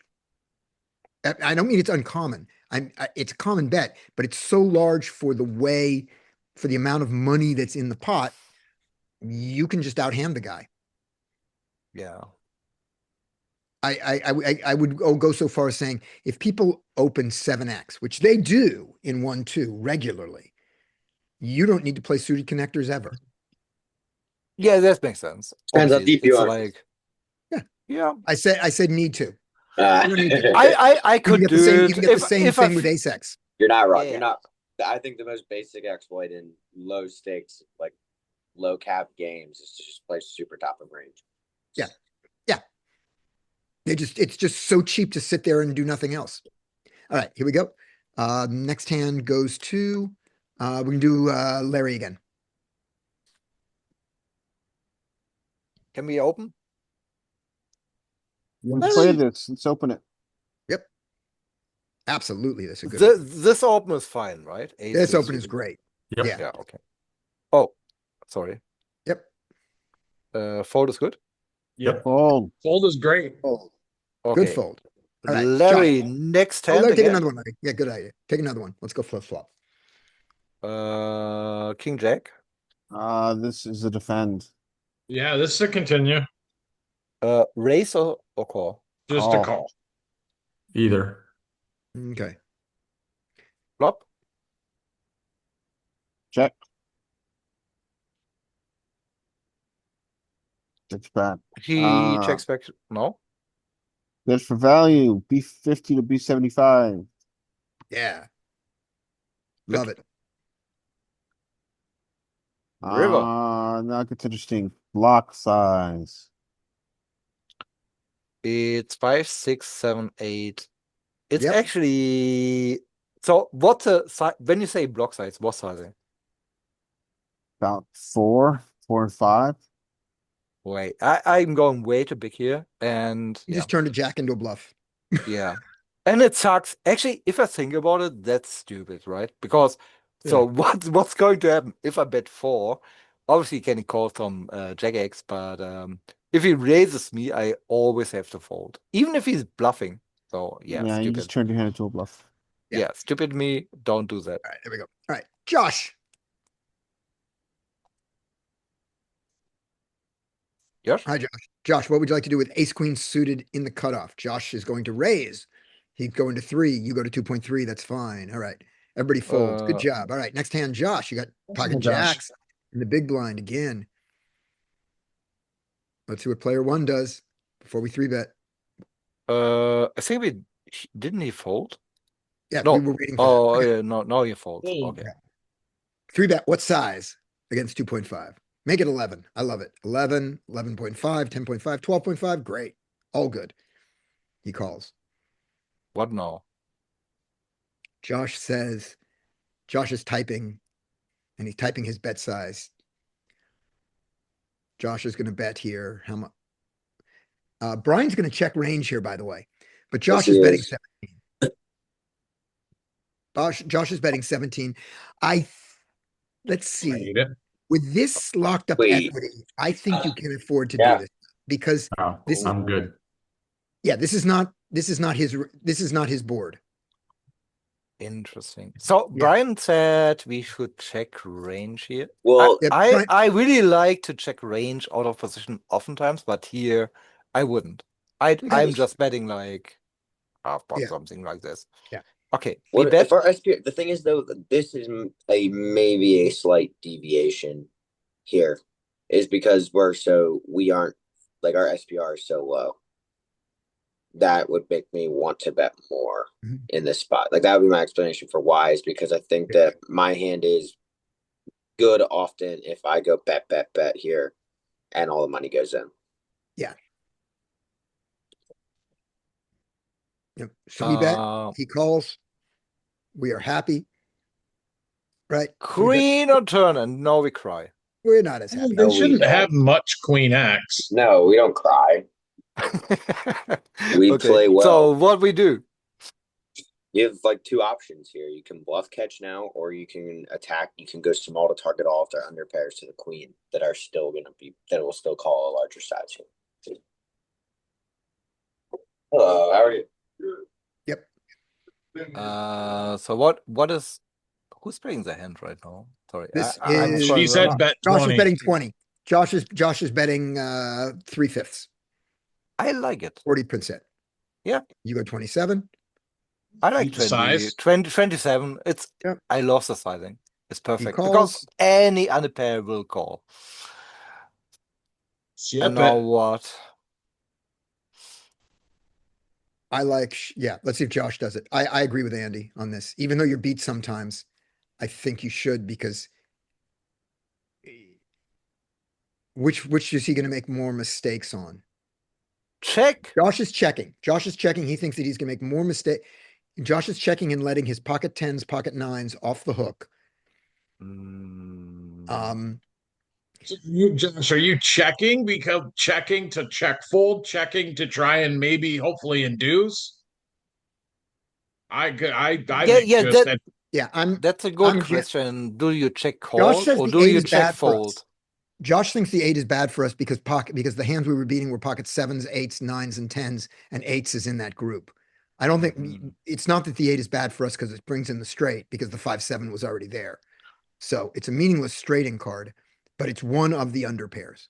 So that's the only thing that you don't like, because it ain't That a might be queen a 8. little monsters under the Betty. Yeah, it's not queen But- 8 and it's not 8-6.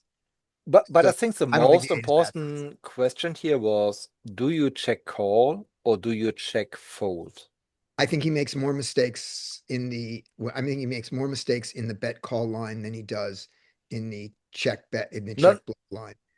Okay, I repeat. So if we check here, do we check call or do we check fold against We're the jam? checking to check, we're checking to check call. Yeah, we're never checking to check fold. I mean, Or you're checking to if he check fold. bets, we're going to be getting almost 4-1 on a break even. Like that's just never a check fold. Yeah. And Yeah, now, I think Josh too strong. now, Josh, when you say the 8 is bad for us, he could have ace queen. So let's say he has pocket tens here. Do you think he will jam the river with pocket tens? I think he'll No, check. I think tens will call, but we let them off the hook. They're going to check back Exactly. almost pure. Yeah, and that is the reason I prefer to bet myself here.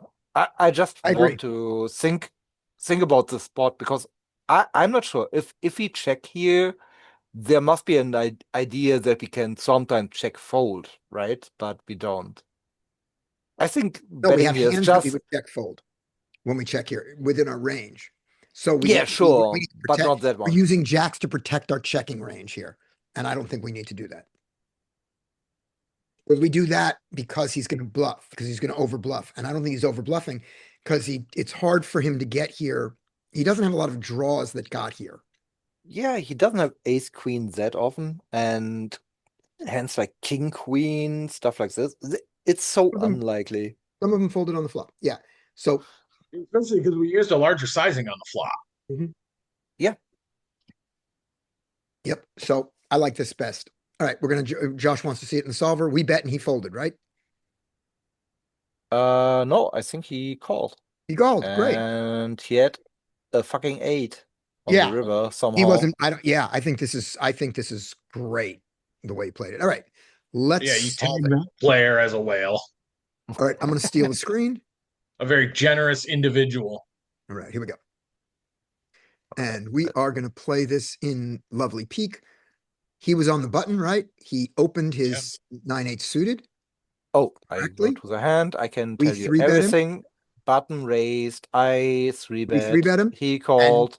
And his 9-8 suited, note here, just as we're learning, note here that 9-8 suited is the suited connector that folds the most along with the 6-5. Mhm. Because 9-8 has that freakish thing of 10 jack queen. One of the straights it makes is terrible against one of the major hands in your range. That's where 9-8, that's where 9-8 goes, that 8-7 and 7-6 don't. 6-5 usually stays in more, but I guess it was just too low. So here we go. He The does board this. is 6 call. of spades, 4 of hearts, 3 of clubs. Okay. 3, 4, 6 rainbow. He has 8, 9 of spades here. I did bet half pot. You bet half pot. And his 8, It's 9 a of good spades. sizing though. And he called. His 8, 9 of spades. I have to move you guys out of the way so I can see what it does, but I'm sure it calls. So here we go. On the button, his 8, 9 of spades should, but we're not playing as him, we're playing as us.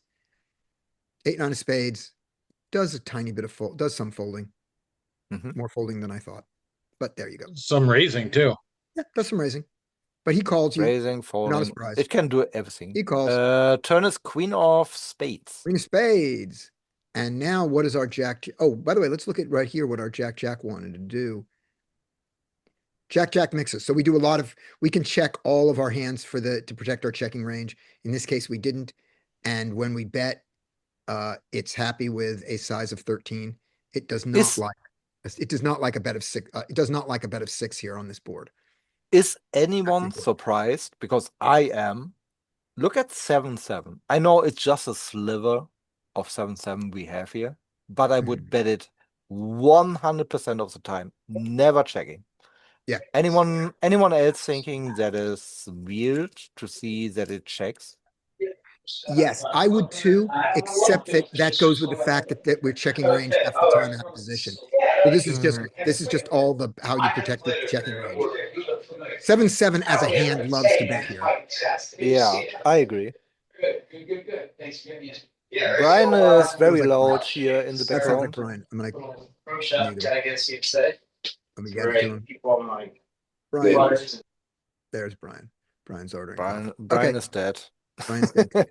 Okay. Brian is there we dead to go. Scotty. There we go. Excellent. So on the queen, so we do a lot of checking here. We didn't do it. We get our queen, and now on the queen. On Jack the queen, likes- we did bet again a little bit over half pot. Right. And Yeah, 69 sounds good. It was a little bit less. and but, without a spade, meaning that he can have spade draws, we bet very big to fight his spade draws. What was our jack? Which was our jack? We didn't have we spade. had jack of clubs, jack of diamonds. Right. So it loves a much bigger bet than we made Uh-huh. against the backdoor spades. So which makes some sense. Right? But what we did doesn't break the solver. We bet what size? I mean, I did 26. bet around a little bit over half pot, but you would have to go for, I guess, 69. Okay. So here we go. 26. Yeah, 26. That's close to what we bet. We bet around Yeah, half pot. And now 9-8 needs to be spades to continue. the and it river does. was an 8 of diamonds. Right. Then we get the 8 of diamonds. And on this line, It's jam pure. damn it. Jam it. Wait, in this line we never check anything. Well, we're also living in Louis land right now. Yeah, so I we have guess 19% checks. We have 19% checks. You just can't see them. okay, You just yeah. you're gonna have to blow it up to. Yeah. You have to blow. Oh, yeah, we have checks. Oh, I see. Yeah. But Perfect. we have these hands so rarely. Yeah. But the little bits of it. So let me see. Do we have the normalized? Can you go on the turn with a 69% bet, please? Because I think that would make more sense. Okay. Turn. Also, the calling range will be quite okay. similar, I would guess. 69. Now the Ken button. Jack's river. No, we don't jam. Okay. So here's the Yeah. 9-8. Here's he calling. He calls. Now Wait, we get wait. the 8 of diamonds river. Yes. 8 8 of of diamonds river. diamond. And we jam everything except for Jack 9. Yeah. So pocket jacks, good jam. Okay, Yeah. cool. Yeah. The Jack 9 perfectly.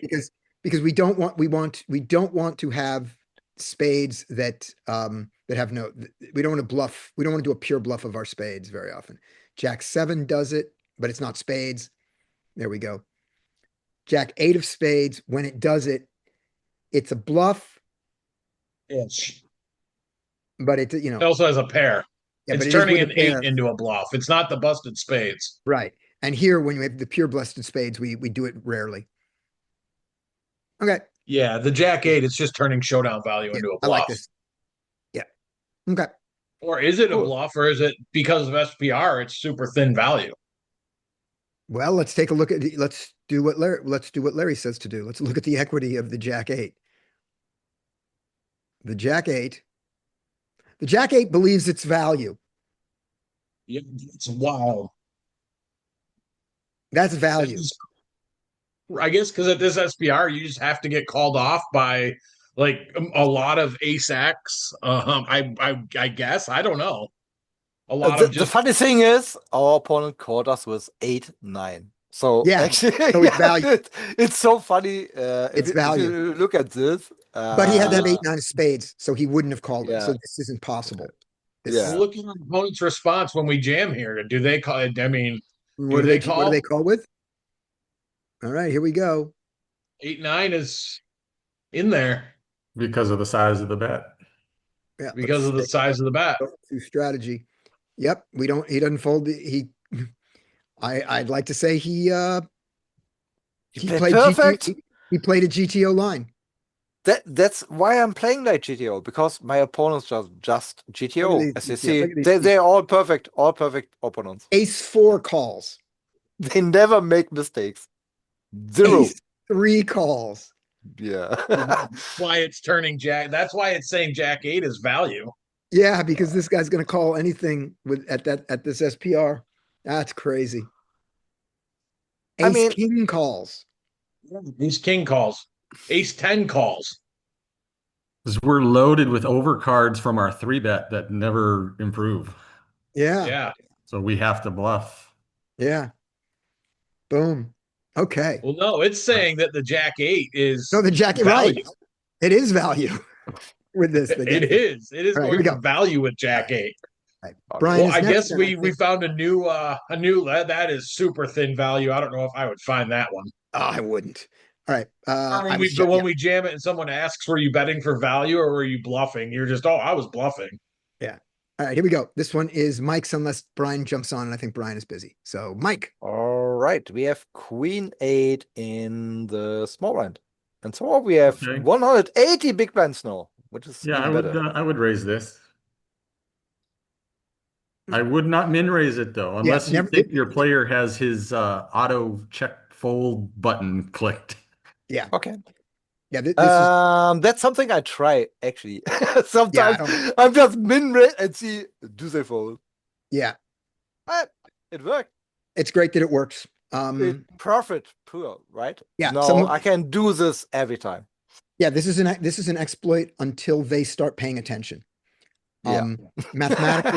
Mathematically they should be calling almost their whole range here. Against the Absolutely. two big blind bet, because all they have to do is achieve 25% equity in position, and a decent player can Playing achieve- a fuck ton of tables and yeah, and they just you hit, know, sometimes people just hit auto fold. I would I not mean, do I that use my live. auto fold feature, but never in the big blind until somebody raises, Thank you. like actually makes a raise, and then like if I see it before it's my turn, then I'll auto fold. Yes. There's But another it's a reason. cool but it's a cool exploit, right? If you do it, you try it Yeah. once, it works. I mean, you can just print money. You Now, can one of the often things- see the players that are using it, using their, auto fold buttons. You can What often speed they pick those fold. players out. Yeah, Yeah. I'll mark players who are using the check fold option in the big blind. Yep. Here's another reason you don't want to use the check fold option in the big blind. When it gets limped to you, you've told them the strength of your hand. But clearly, you said I was folding this pre-flop, and that's not true of your full check back range. Oh, So also, by the way, Scotty, I think one part of your you did something with multi-way pots where you bet like one big blind, right? yeah, I think one part of the strategy is basically that people just play auto fold. yeah, I'm done. Exactly. I'm pretty sure it's exactly how it works, because then obviously you just print money. Yes, except my memory was that I didn't get a lot of the speed of the folds when I got the folds was not instant. They were Okay, think folds but- and calls. So But I'd still- even if they have to think and then for I mean, yeah, but you know what I mean. yeah. If one or two guys do it, it's perfect. Yep. Okay, Mike, take this one also. All right. Open queen nine suited in the hijack. All right, we do that. Yeah, you won. Very good. Well Good. played. All right, take the next one, Mike. We're crushing right now, Mike. All right. Uh, King 10 off here from the low jack. I would call here. I don't think I'm using this to three bet. I fold this one from the low jack. Let's see if that's right. You are so tight, Scotty. Let's take a look. I could be wrong. You keep doing what you're doing. We check, right? Yep. Oh, Check it's now. pure call. King 10 off is pure Yeah, call. King 10 off Yeah, is a I pure don't call here. think there's any two broadways we fold to a low jack in there. You're right. I mean, even Jack 10 off, who are we calling? looking. He checked the Yeah, flop. Jack 10 off is pure call. Yeah. All of our suited kings are played, all of our suited aces, everything down to queen 4 suited. I knew that part. I thought that I didn't know that the Queen 10 and Jack 10 did, but I'm just I was picturing too early. Okay. So he checks back. Aha! Here we go. The And 2.5 in Wizard. It's a fold. The one I learned. There we go. what, King Yeah. 10 off? King 10 off in the Wizard to 2.5 in a raked game is a fold. Yeah. Interesting. Yep. And King Jack mixes. So yeah, that's how I learned it, but who cares? I could see checking or betting small here. I think I like a bet small more than checking right now. Just Why? because, because I think checking in theory is probably preferred, but I'm going to bet for value right now against most humans. Mhm. Because they will call significantly wide. I mean, even like good players are going to still call with worse here and protect some equities, and Me. rarely bluff raise. So What is the small sizing? like 2, 3, 5, Okay. yeah, Sure. 2 like half pot, small. I think even betting larger is okay. I just don't think our hand warrants a larger size bet. Yeah, I wouldn't go like pot size. I think, yeah, I can see that this could be a little bit big, but I like to find the edges. It worked. Yep. Good. Yep. So the one thing I want to say about that hand before we stop for a second and then rewind back to the first hand. Because everybody's gone once, and I want to the very first, no, the first hand. The first hand. Yeah, first hand we did. And I'm just saying about your bet there that I like. So I'm checking on the idea of it's a marginally made hand. So let's be in check call mode. And while he didn't bet the flop, jacks hit him are fine. The thing I like about your bet there, though, is he really can't fold you. I mean, he really can't raise you with just a jack because of the hearts there. Oh, So wait. Are we talking about That- the I'm You're talking thinking first about the I'm talking hand? about the hand that I'm talking about the hand we just buzzed by. Oh, The We're king gonna- 10 we're and the gonna do- big blind. Yeah, we're gonna do a little Okay. exercise here now. So yeah, so 10-7 is the first hand here. no, No, wait. not That is this not one. No, the no, big don't worry. You don't blind. need to go back to it. You don't need to go back to it. I was just making a comment. I agree that I was checking, but Mike's bet and your bet are fine because you're not getting raised very often. And when you're getting raised, it's an easy fold. Yeah, exactly. I Yeah. was going to fold. I was just trying to deny a little bit of equity. I think I get called by some hand. You get a And call by King 10, all the hands that you beat. So it's yeah, fine. some 10x will call me. Yeah. Yeah, There I we mean, go. All right. a good player and or slash solvers are going to raise a lot of hands that humans aren't going to raise, and that Yep. betting is bad when that Yeah. happens. Yeah, And so but you can you're make assumptions that they're not doing that very Mhm. often either. Yeah, so you're fine. All right, now here we're gonna go here. Go to the beginning of this hand, and we're just going to we're gonna do a little practice here. We are gonna memorize something about every player here. Okay, so first thing, the cut. Notice where he's sitting. He just raised to 2.5. However, you're gonna remember he raised to 2.5. I want everyone to remember it. Those of us who are using the mnemonic, which is stick a nail in player 5 right there. Next hand. Nail. Yep. Stick. There we go. There we All go. right. That's what Now we do. it's only going about open sizings, right? Yep, open sizing, and we can do open sizing. 2.2. 2.2. All right, so there's the none. All right, go to the next hand. Okay, we don't care about you. You're you, but we'll give you a none also. There we go. Okay, next hand. 2.2. Welcome to the audio conference. Small blind we're ignoring. 3.5. So, we got this one, and okay, good. So this is male for those of you who are using the mnemonic, but whatever you're using, I want you to remember where that was. Okay, next hand. Okay, first thing we noticed, he just changed his open size. Mm-hmm. Okay, so he has male and he also has a moose. Okay, next hand. The moose with dildos for antlers. Moose with dildos for antlers. Yes, exactly. All right, 2.5. Stay same. There's a nail. Yep, good. Next one. Yeah, that's you. Oh, Which is a player number 3 is factor. new. Okay, there we go. There's his nail. Oh, sorry. 2.2. Same. He was a nun before. He's a nun again. Okay, Same. now got Basically, another he's moose. doing with the 3.5. He's not Yep. using anything else. Yep, so far. Yep. Oh, sorry. Yeah, we're buzzing by Did before he we use? Yeah, but Yep. it's still Same the 2.2. 2.2. Yep, same And 2.2. we don't care about that. Yep. Same. Yep. Now, it's a little bit sad because they Right, left. and the is that table. 8-8? This is a new hand, right? We haven't done this hand yet. Yeah. Okay, so everybody, I want everybody without looking without looking what other people do. Don't send it yet. I want you to type into the chat the opening sizes of every player. Okay. All right. I try to do that. Don't send it yet. So we're doing Okay. it. Okay. I will have to take Go- a and roll back just 2 hands, just so we have their names up there. So they're all in order. Okay. While the guys are Uh, there. Okay. what do you mean with a roll Doesn't deck? matter. Doesn't Two matter. hands? Like this? Yeah, whatever. There we go. But they are all player 2, as we do 3, it. 4, 5, 6. Yeah, player 3. Okay, so that's where we go. So player. So as we do this again. So okay, with this names, because the names changed. Okay, so from here we have 2, 3, 4, and then it's 5 and 6. So go back one more hand. Just go backwards one hand. Yeah. Like this?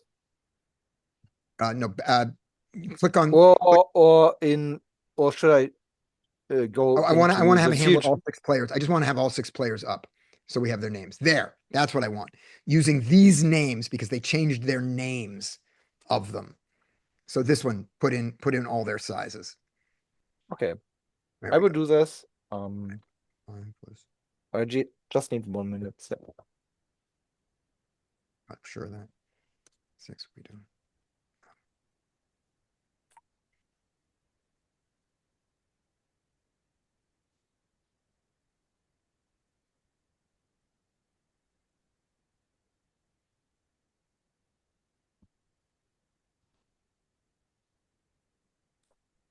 All right. Tell me when you've got them in, and then everybody can hit return, and we'll get them all up there. Ready? One. Ready? Okay. Hit your buttons. All right. So you have players. So you have player. Oh, are you going backwards? No, starting player So 5, player where 6. you did. So player 6 was a none. I didn't remember that. Player 6 did a 2.2. I think so, yeah. Yeah. So player 5 was 2.5. I didn't remember what player 6 did. Player 1, we both have as 2. Oh, you don't have player 1 as 2.5. Player 1 is 2.5, Andy. Right? Remember? You could be, yeah. Yeah, player Hey, 1 I is remembered 2.5. it was either a player Yeah. 1 was a nun or a nail. Right. And Okay. then we have player 2 did 3 and 3.5. Player 3 was 2.2 and hero is 2.3. All right. Oh fuck! You already did them all. Yeah. Okay. Moving on. Let's go to the pocket 8s. Here we go. And now, so this guy and as we're going forward, we're going to do this. Yep, that guy was a 2.5 before. He's still a 2.5. We expected that. And this is my hand. So fold to us. Pocket 8s against the cutoff. I can 3-bet. Mostly I'm going to call. I don't mind a 3-bet here, but I'm going to call. Okay, 3-bet. That's fine.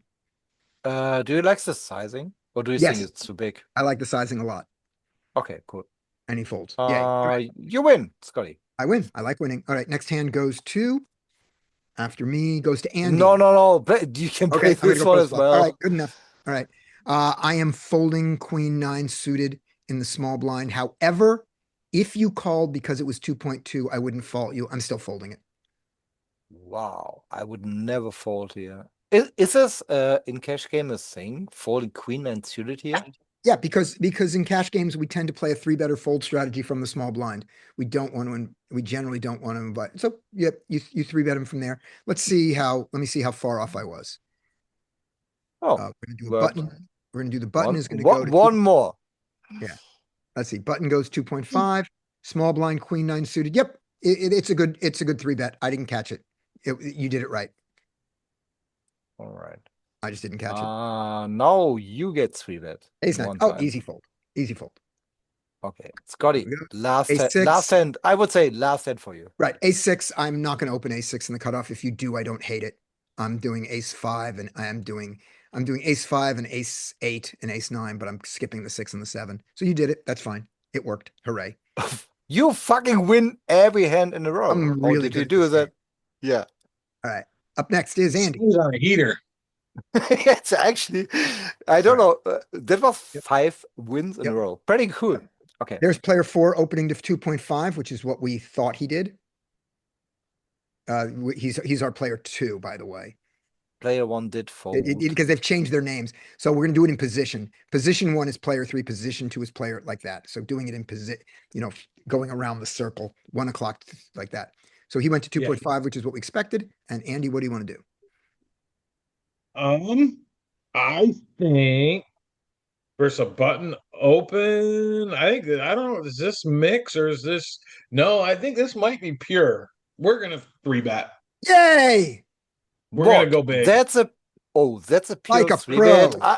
I can already tell I don't three bet that one.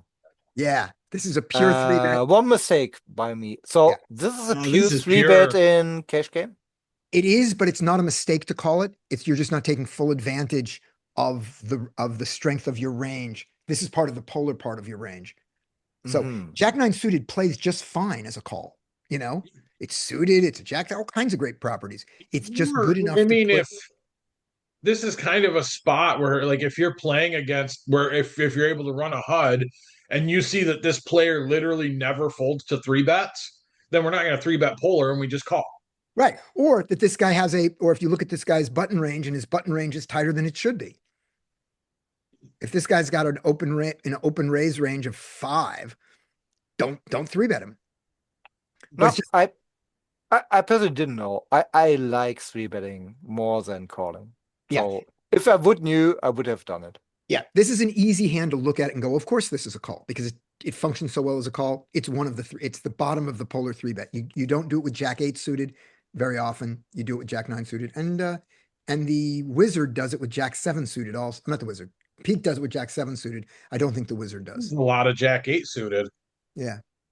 Yeah. The wizard, what does the wizard like to do? No, Pete. You want to see something after this? I want to The show you wizard something kind of calls crazy. the wizard calls this pure.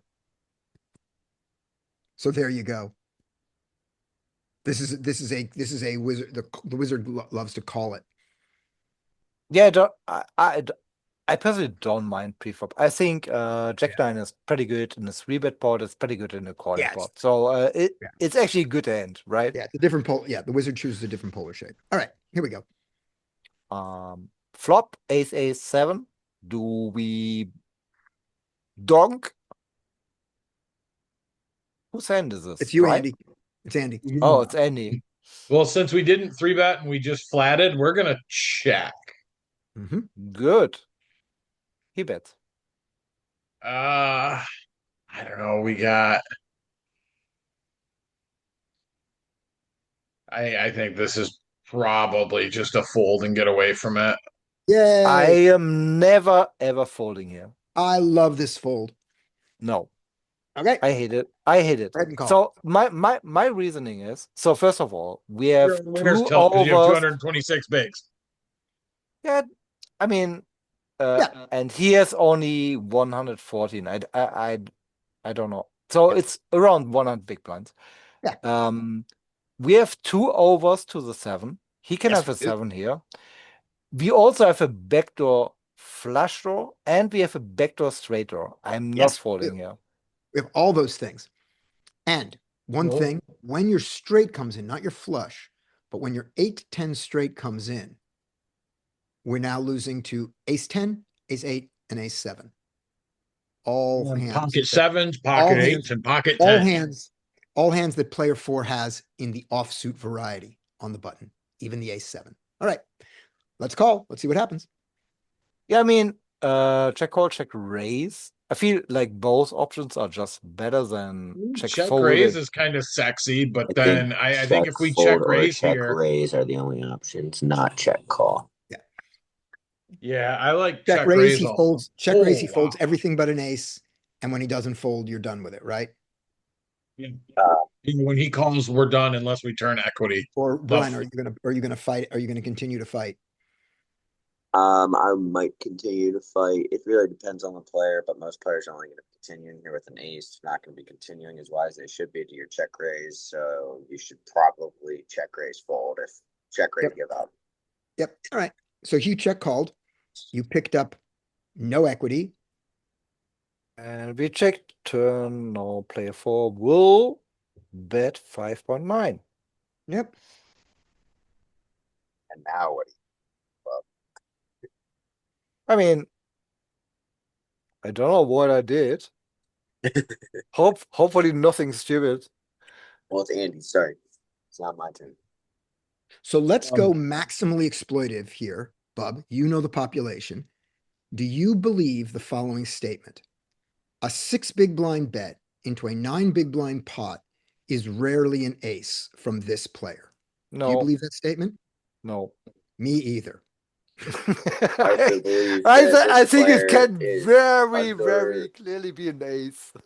I think he's over. Most players are over stabbing, but under double barreling, especially on ace high boards, and not betting thinly enough for value with hands like tens or something like that. That weights him heavily to having very strong hands here. Exactly. Yeah. I am so folding here. And half of his bluffs are ahead of us. So, Yeah. if I would give him a hand like pocket kings or pocket queens, I mean, I cannot even beat it. So Exactly. that's the problem, right? Yeah. Yeah. I Plus, hope I that's why fold. we either don't continue we either check raise or fold the flop. Yeah. Oh, I don't hate the call on the flop because I feel Well, like when we're it's fine. calling here, It's very, very cheap. but yeah, Let's but say when an but 8. you're saying that when he goes, you're calling because you say that he's over c betting here, and that's why you're going to make a call here. But if he's Yep. over c betting here, what's the proper adjustment to exploit somebody that's over stabbing and over c betting a board? It's not to call wider; it's to check raise wider. The thing is, any club, any 8, any 10, any queen is Okay. probably fine for us. So Yeah, there are a that's lot true. of cards I could. It's a barrel card after a check Exactly. That's a raise. second card. That's a card you can barrel on a check raise. No. I could also just check call and then check raise turn on these cards, which would be stronger, in my So opinion. you are now when you turn equity and you check raise there, when you get bet 3-bet, you now have to throw away more significant equity than when you do when you check raise flop and get bet 3-bet. You are just folding always.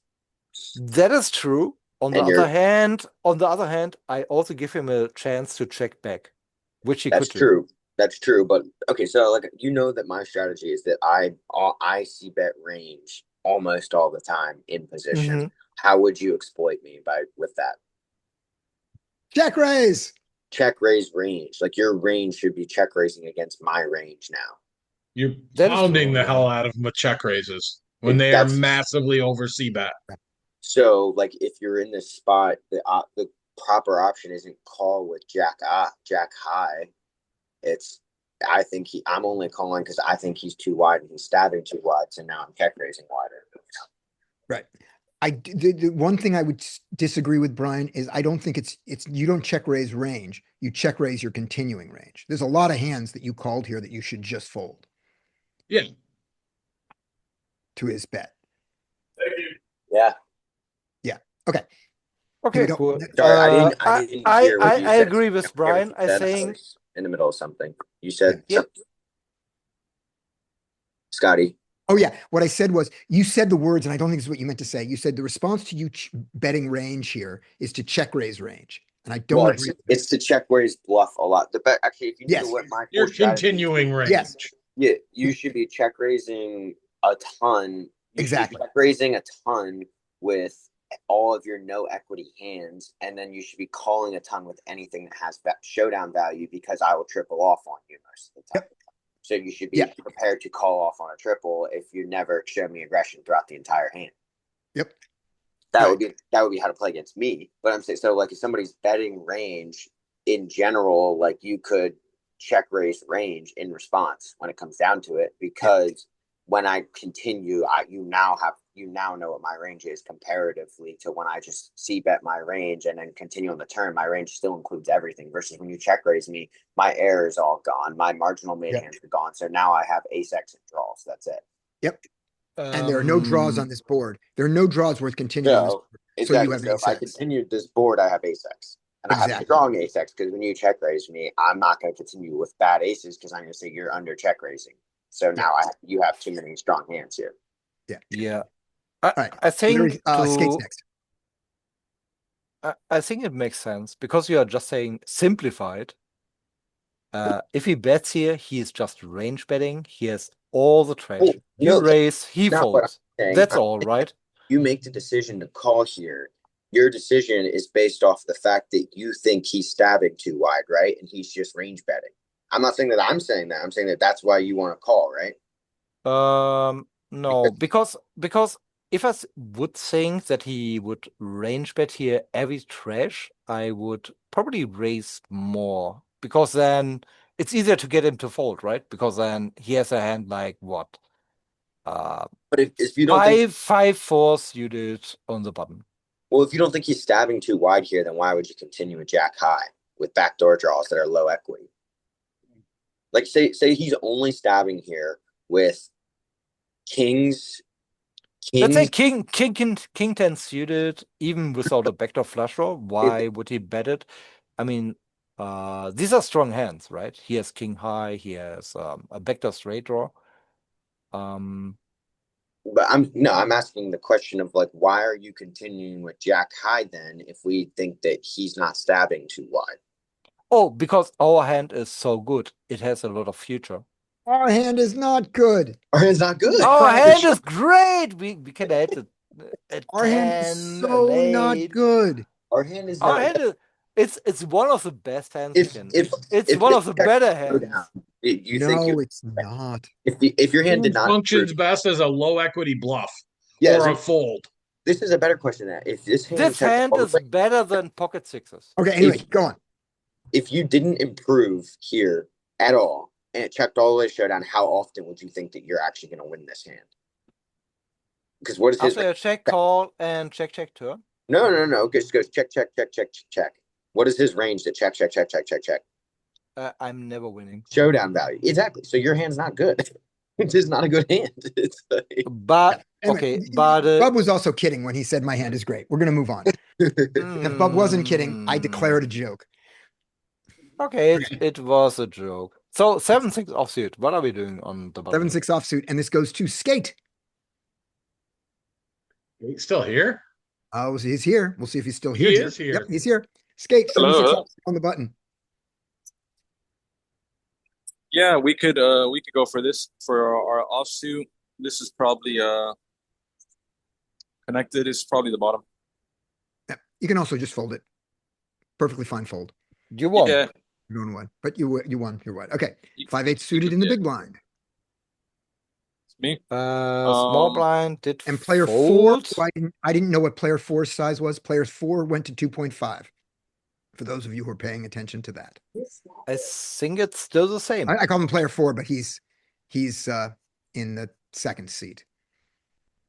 Yeah, the cutoff who's gone. So who would sit in the cutoff here right now? He was a 3 and 3.5. Yes, he was. Yeah, when we're assigning them by seats.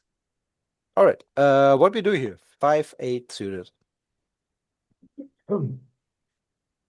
It's still me. Yep. So what did we say earlier? 5-9 is still a call, right? Or is that a fold suited? This is a fine call. This is a fine call. Yeah, I mean, I would call it, but where do we start folding? 8-4. 8-4 is going to be a fold. 8-4. 6-3. No, I'm talking about suited fives. Like right, no, suited. 5-9. Oh, suited fives. Oh, we'll call the 5-5. We'll call the 4-5. 5. We fold the 5-9. Oh yeah, 9-5 is fold. Yeah. Okay. That's how I'm doing it. 6 is raised. Thank you. Yeah. All yeah, right. on the edge of that. So we check. Player 4 did bet 1/3 again. What we do? We just had this conversation. No. It's very different. If I have Jack 10 here, it's very you different had than 8-5. Yes. What would you like to do, Skate? Yeah, I think I call out. We have a backdoor, plus we could win we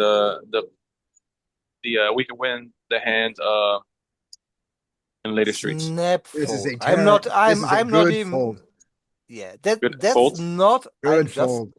I just want to say there's a very big difference between these and this. Yeah, why are we making incorrect adjustments?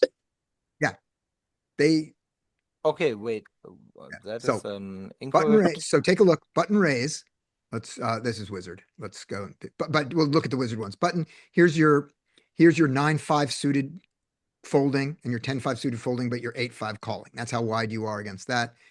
We'll look at it in peak because we're going to play the hand out just to show you how much of a fold that is. There's the raise. Peak's big blind, 8-5. Peak even has the 8-4 in there. The wizard doesn't, but that's fine. So we Yeah, call. it can make it straight 5, 6, We 7. call. We get a flop of ace. Read me the flop exactly. The flop is ace of spades, 9 of clubs, ace of diamonds.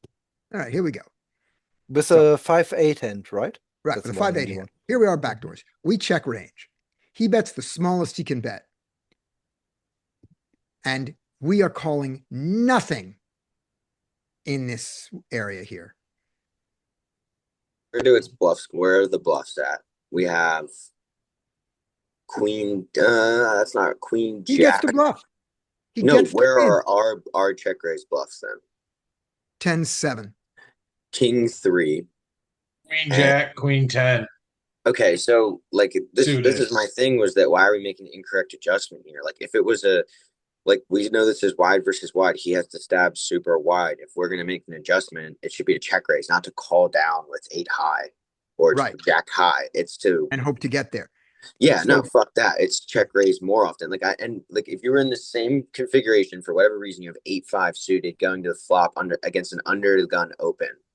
Would you be check raising light against that range or continuing light against that range? Like, no, you No. wouldn't be. So why would we continue light against a wider range? Mhm. Like, why don't we check raise it? Yeah. So here you go. Marginally made, 9s, lots and lots of calling. Marginally made, pairs, lots and lots of calling. Slow played 9s sometimes. Your aces, mix. You protect yourself with aces. Yeah, And then even hands with showdown like deuces aren't continuing here. With that much, they're check raising a lot. They're continuing, but they're check raising. now the weird exception is king 8, king 7. These weird calls, which I wouldn't make, but the solver does. I wouldn't make. Did these calls. you just out of interest, of this. because I got a lot of backfire for calling my Jack 9? Did you check this hand? Let's go. Let's do it. So Okay, that was so Let's it was go. button raise, Yep. big blind calls, Mhm. and the flop was ace of hearts. Mhm. Sorry, 7 of hearts. Wrong. 7 of hearts, ace of clubs, ace of spades. Here we go. And we had the jack 9 of clubs, right? And yeah, and Jack nine he of did bet. You bet tiny. He Jack 9 of clubs. did bet around 1/3. Raise. Your raise, check And my raise. Jack 8, Jack 9 is a raise. I mean, I wouldn't do that. But let's look at Jack 8. Jack 8 Jack is 8. more Jack like, 8 and Jack 9 are the same yeah, hand, right? just continue. Never fold, right? It's not a fold. Right, but it's almost always a raise. Yeah. But you called it. And so there, and, No, and I'm just and Brian is saying- it's not a fold. That's Right. all I'm saying. good enough. And then Brian is saying that in the real world, it should be a fold or raise, more often a fold, as opposed to GTO world. And you were Yeah. correct that the backdoor does not fold in GTO world. You are Yeah, no. correct. I would. That's why I want to like. Who has the no locking thing? Because if we no locked a range bet here, like we're in a wide versus wide, our adjustment is not going to be the. Well, here we go. He Like, continues it's- 100%. Yeah, it's perfect range. It's like Exactly. He is literally. That's insane. He's 100% range betting. Like. Right. And he's not responding balanced to a check raise. Hmm. We are certain that. Do you think that the opponent in 10-L is? Now let's check raise it and Yeah, see check what his raise it. response should be. Yeah, let's see if he can continue as wide as he should. Look what he's continuing with. King high, 10 queen 9. high, 10 high. He's continuing with all of his pairs. None of this happens. No, and that's a thing why I agreed that I would prefer the check raise, because Yeah, I but think if- they will overfold here for sure. Yeah, that's the thing. That's my whole point of what I was saying is that we're not like if our opponent is not responding. I didn't include that part when I'm saying it, but that's kind of what I'm implying is that they're not going to respond properly. So Yeah. check This raise. is I never agree. happened. So we now get to check raise our range here because they're going to be range betting and having no idea how to respond to it. Exactly. Yeah, I agree with that. They will overfold. There's no Yeah. chance they respond correct. Exactly. Now- we don't even need to no lock it because we could say that when we check. It isn't, yeah, this part's node locked for us already. Yeah, that's Now, what here's I'm my saying. question to you, Brian, which is Yeah. of the check raises, do you want to check raise everything or do you want to fold out? I mean, I would like to check raise. I would be less inclined to check raise a king high type of hand because I think it actually does have a lot of showdown value. But Let's look I at would- the response to a check raise, and then all we of can, my- if we Well, no we lock did. the response is probably more. we already. Well, it's not Yeah, technically. we know they're making a mistake. We know they're making a mistake against the check raise. My question, so Brian's answer was he said he wanted to check raise range, and I just wanted to check that he really meant range. I mean, I would be he's- okay with check raising my range. I wouldn't care about. I would think check raising range is not bad. Like I don't think it's going to hurt you because of how badly they're going to play against it and Okay. how much you're just going to pick up the pot. It's probably super plus EV because they're just going to respond exactly how you would expect them to respond. Right. So you get to just play kind of perfectly, and they fold a lot, and then when they call, you just give up a lot. Okay. Next hand. All right. Next hand. No, I have to share my screen again. Yes. I did that. And now wrong hand, so we move up. Where did it stop? 5-6, King 6. King I six. think And the we last one didn't was- look at that one, right? Right. And the last one was skate. So this is Larry. Hello, King 6, we get to open. Good. I mean, I'm not sure if that's good, but I did it. It's good. Oh, there's a raise. 7.9 big blinds. It's Tiny a size. smallish raise. Calling is our worst option for betting. We get to 4-bet bluff this sometimes if you want. I would probably fold. I think that they are not properly rebetting. And I don't think you get enough folds at lower stakes. So I would fold. But you do get to, I think, in this region, 4-bet bluff at some frequency. I don't know what I do here, but I think I'm calling because it's such a small 3-bet. I don't think and calling is I the best have option. position. I have position. I don't know. Okay. All He right. checks. All right, so he checks to you. This is the problem with this hand. You really don't know what's going on. You have your hope would be that he has kings and queens. You can attempt to fold out kings and queens, tens, king, queen, which are blocking, kings are blocking. This is so far down in our range. I think probably you can begin to turn this into a bluff. Okay. If I would try to think easy about this hand, let's say he has pocket eights here. What would you bet? I would I try would to bet like 1.7, 2 big blinds. okay. I would try to extract value from a couple streets. Oh, Under this is. pairs. Well, So how many streets do you need to fold out kings or queens here, Larry? 3. You think you need 3 streets to fold them off? I think I want 3 streets. I think I want them to call a bet on flop, call a bet on turn, and fold river. Yeah, I was considering it. I don't know anything about the player, but when we check back here and they check the turn, they are just now completely devoid of ace X. Mm-hmm. So now we know exactly what we're targeting by turn and river. But we're in position here. Keep that in Yeah, mind. that's what I mean. That's why I don't mind a check back. I don't mind it as well. I would say like betting like 2 would also help. Like I think pocket eights could fold, right? If you bet 2 big blinds. Oh, I don't think so. I think he's going to not, call once. not yet. He's calling once. Okay. But I did do some small betting. Right. All right, Yeah. let's see what happens. He calls. All right. So we still don't know if it's a weak ace, pocket kings, pocket queens, or slow play. We still don't know. We don't have a good Exactly. sense of that.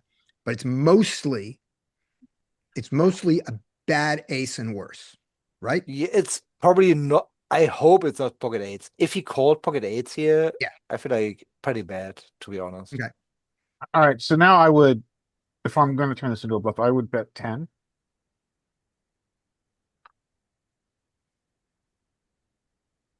And okay, so Ooh, we've given up. yeah, I don't think yeah, I think this is an error, frankly. I think that if you're going to start the story on flop, start it. Yeah. And you got to finish it. don't Otherwise, start just the check story. back. Alright. So now you've got, what does he do here? He did check on the river. All right, so you can take the most bluff line in poker if you choose, and bet, I don't know, B75 probably, maybe an overbet. You're blocking the nuts, blocking king queen. You We're can gonna jump argue. in with a Josh hand after this, by the way. Keep going. So yeah, I would maybe overbet here, but really I wouldn't have taken this line, frankly. I wouldn't be here. So your choice, I think, are overbet or check back. I think checking back is fine. We have some showdown value. I don't think you Against- have He very could much. not a lot. To be fair, it's pretty hard to find some because Queen 10 also Again, No, hits you a don't really 10 have any here. showdown value. Against Yeah. 7-8 exactly. 7-8 made is straight. So No, it did. I don't see where the showdown value comes here at all. you Yeah, don't have you're any right. showdown You're value. right. We don't have showdown value. So I can think of nothing we beat. can we turn our hand into a bluff? I mean, Yes. obviously we But it's not a beat. convincing bluff. Nah, it's not. So you gotta I would overbet I- 30 big blinds there. Okay, you would overbet here. I hope I check. yep, you check and you lose 2 pocket fours. Yeah, Wow. so I Okay, now think go back to the flop, and you're right. He didn't fold here. Yeah, So I wouldn't expect- I was hoping that he would fold a hand like this. He So not I to- think what not you to want that to size. yeah. I mean, so if you're going to call this hand and play in a position, which frankly I think you shouldn't be, the profit is going to be coming from playing a position when he says he's weak, like he is here, and firing multiple streets to get him to fold as much of your range as you can. But I think your better option, frankly, is to 4-bet this as a bluff or a fold. Oh man, see, yeah, I think you either bet the flop or you bet the turn, or you start your bluff on the turn, one or the other. But you're doing 2 streets at least. Yeah. He's got enough hands that we make fold here, and when you do when you do a bet check bet line, you're not going to get it's not as convincing like to get kings or queens to fold. That's the thing is like this is if we go check here, what does he do on the turn with force? He checks. Yeah, and then now what is his range? Does it have ace X in it? No. Yeah, that makes sense. It's a lot easier range to bluff. Yep.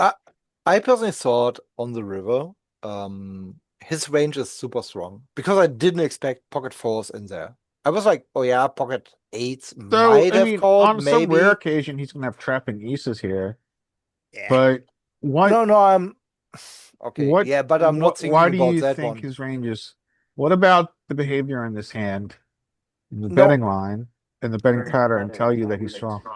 So Three-bet the free reason I said fold he's a strong small bet on the is flop. yeah, he would And as fold they're with not- pocket fours Yeah. against a small bet, but 9x would call, Jack X would call, Ace X would call. Well, a lot Right? of people These hands are never folding, obviously. But a hand like pocket fours, I hope to fold.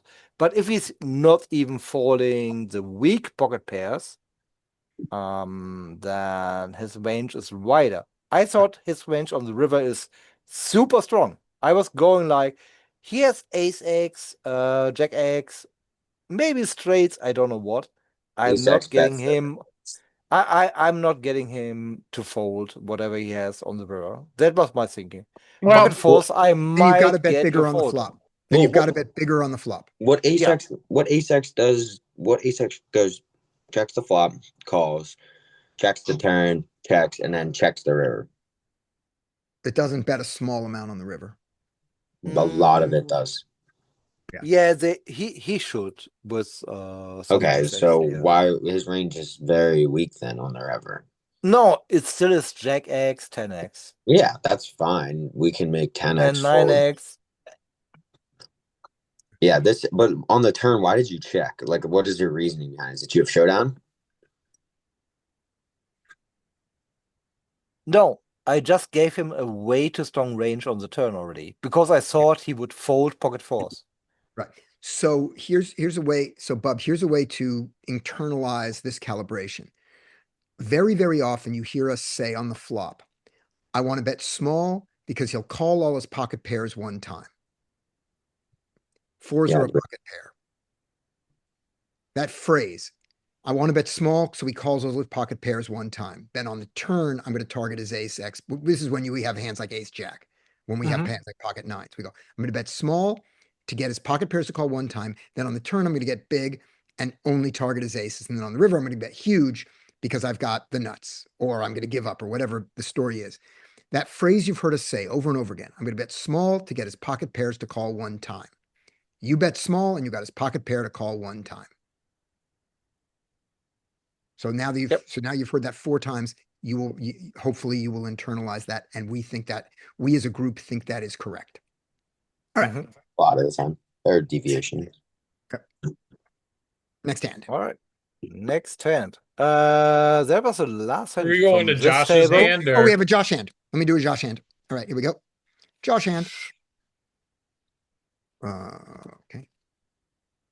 Here we go. And Josh has ace king, and the next person up is going to be Bub.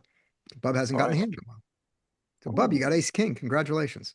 let's play a hand. Let's play. I like to raise ace king. I heard that's Do a good that. hand. We open to 6. We get Mhm. called. We get called.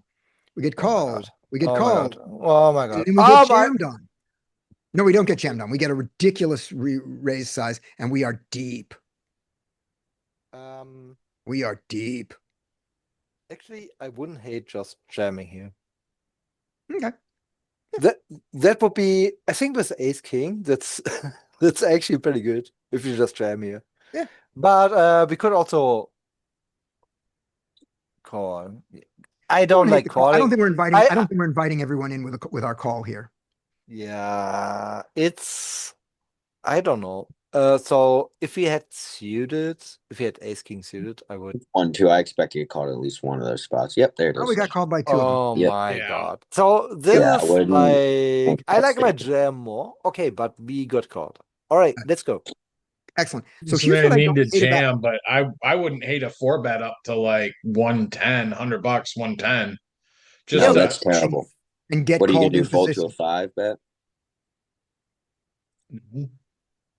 I mean, if we when we 4-bet, I would say we want max fold with ace king, and when we put 110, it really sucks to fold at that point, you know. Do we think that when he has pocket queens as the specific hand, when we go to 110, 120 here, that's got to scream of aces to him that we're trying to That's keep true. it in. So he's going to call, and then we get to see the flop and hit our ace or our king, and we get to everybody else to fold out because they don't know that he's not going to go over the top of that. So we get to go heads up in position with ace king. So that's not bad. That's not okay. a bad result. Jam is When he also jams, I mean, we can still, it's not, we're not breaking the 30% threshold going to 110, 120. yeah, we're just right up there.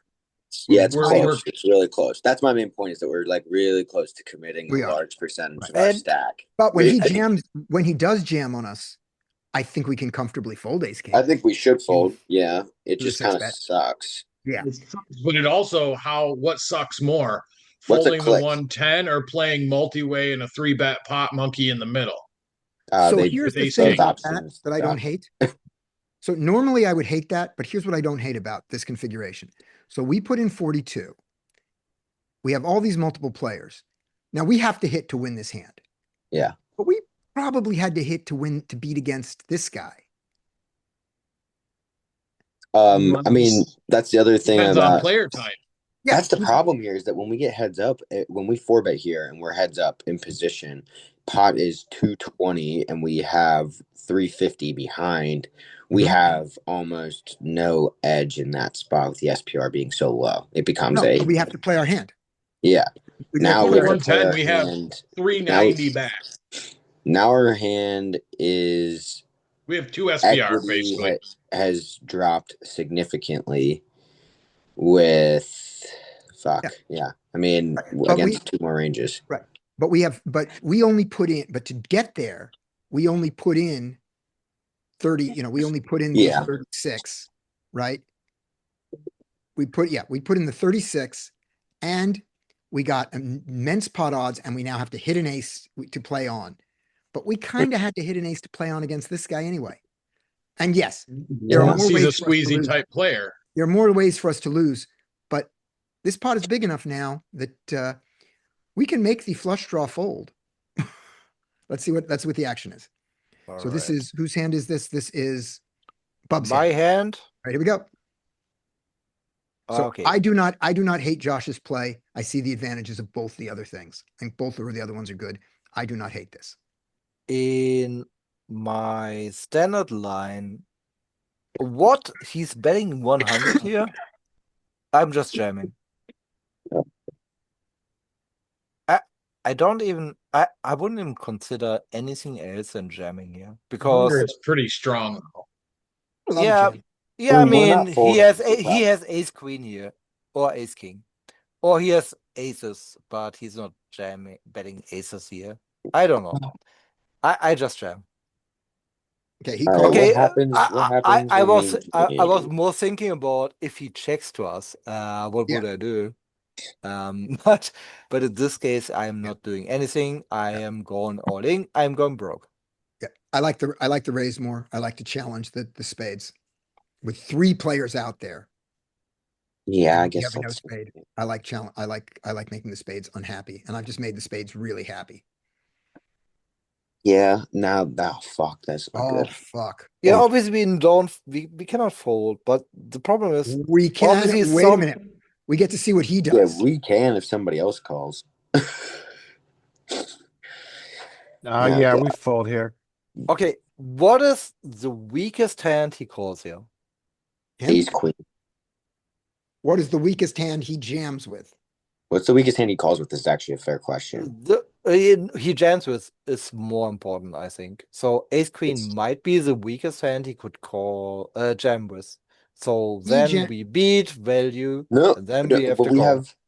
we have to consider the pre-flop aggressors. What I would consider more, and what is he calling with? He's Who double likes called his and be ace. jamming with a ton of shit. He likes his ace, Yeah, he's got which is either so ace we're ace or ace chopping king, or he's at best reluctant most with of the ace time. queen. We can sometimes beat him. Sometimes, mostly we chop and lose to him. This guy Can still have pocket sevens, pocket fours, and all the spade draws and have a ton of equity against us. Yes. So And at he best we're probably flipping doesn't have with a spade something draw that has playing a into lot play. of equity, and flipping to chop with another player is the most likely situation a lot of the time. Yeah. That doesn't sound like a good thing to me. No, Flipping this to is chop. Poser has left the building, so Yeah, but I would have gone broke here. Oh, I there's can the tell ace you, queen. I would See? have gone broke here. No, you didn't go for broke. You would have won. 100%. You would have chopped. Chop. Oh, chopped. Yeah. But Still would've 4-bet chopped. pre would have won probably. Yeah. Mhm. It's okay. I mean, I'm still okay with over folding in this spot. Yeah. So this guy's so for this guy to jam here, it's the made hands all beat us, and it's only spades, right? Yeah. That's what it would be. Unless he's a super spaz. We have like a crazy read that this guy is Thinks that this guy thinks ace jack is the nuts. Yeah, like that's the only way. And then when he calls, that reduces how many combos of ace jack to be Right. there. Yeah. Like so now, but and we know how often people will in 1-2 will flat a hand as strong as ace king and double flat a hand as strong as ace king. Yeah. Like And if that's we what- have to read like that on it, it's like in this spot, like we're most of the time flipping to chop. Like And if this is 5-6 of spades, yeah, where we're in a bad spot. yep. Our Like internal I value made a is- terrible call yesterday. I didn't input it, but I made a terrible call yesterday with bottom 2 pair where I was like, I didn't want to fold. It was on me, but it was because I was like, when I reviewed it later on, I was like, I know I'm always behind right now, or I'm flipping. And if I'm always behind or flipping, why the hell am I calling right now? Like, Mhm. that's a terrible call. Yeah.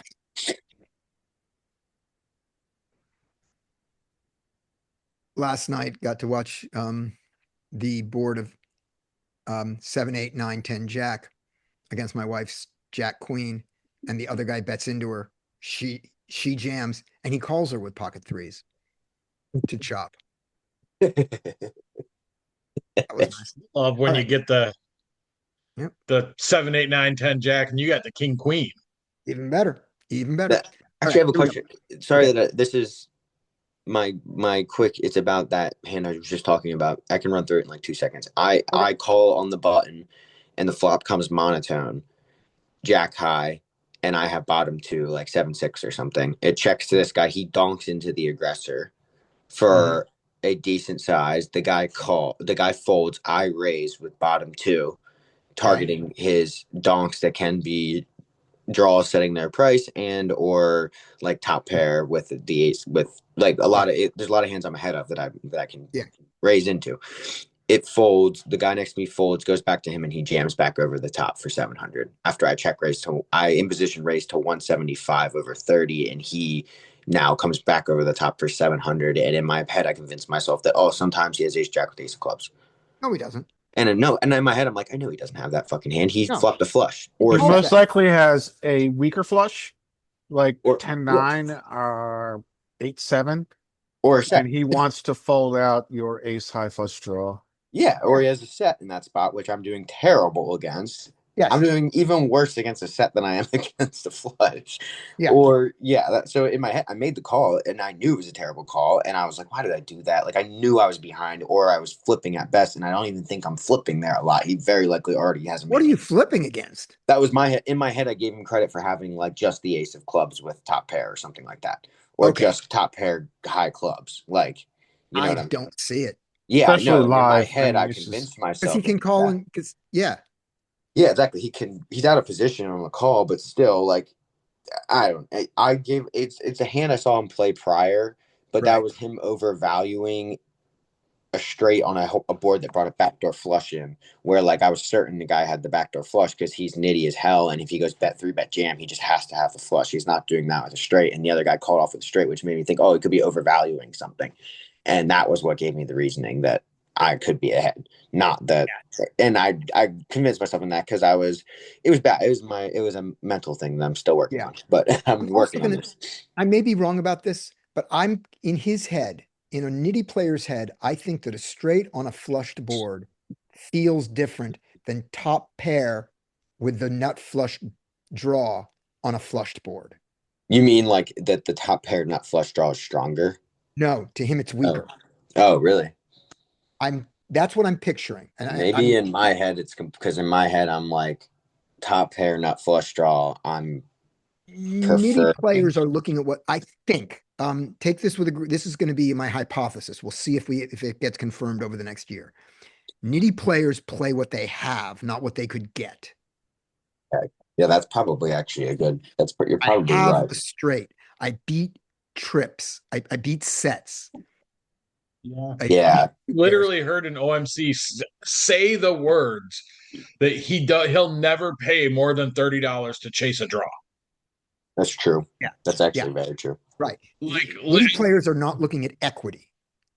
And he's showed me before. He showed me on the flop folding an ace high, the nut flush draw on an unpaired board. And it was like the pot was like 100 pre, and the bet was, I think it went 40 call.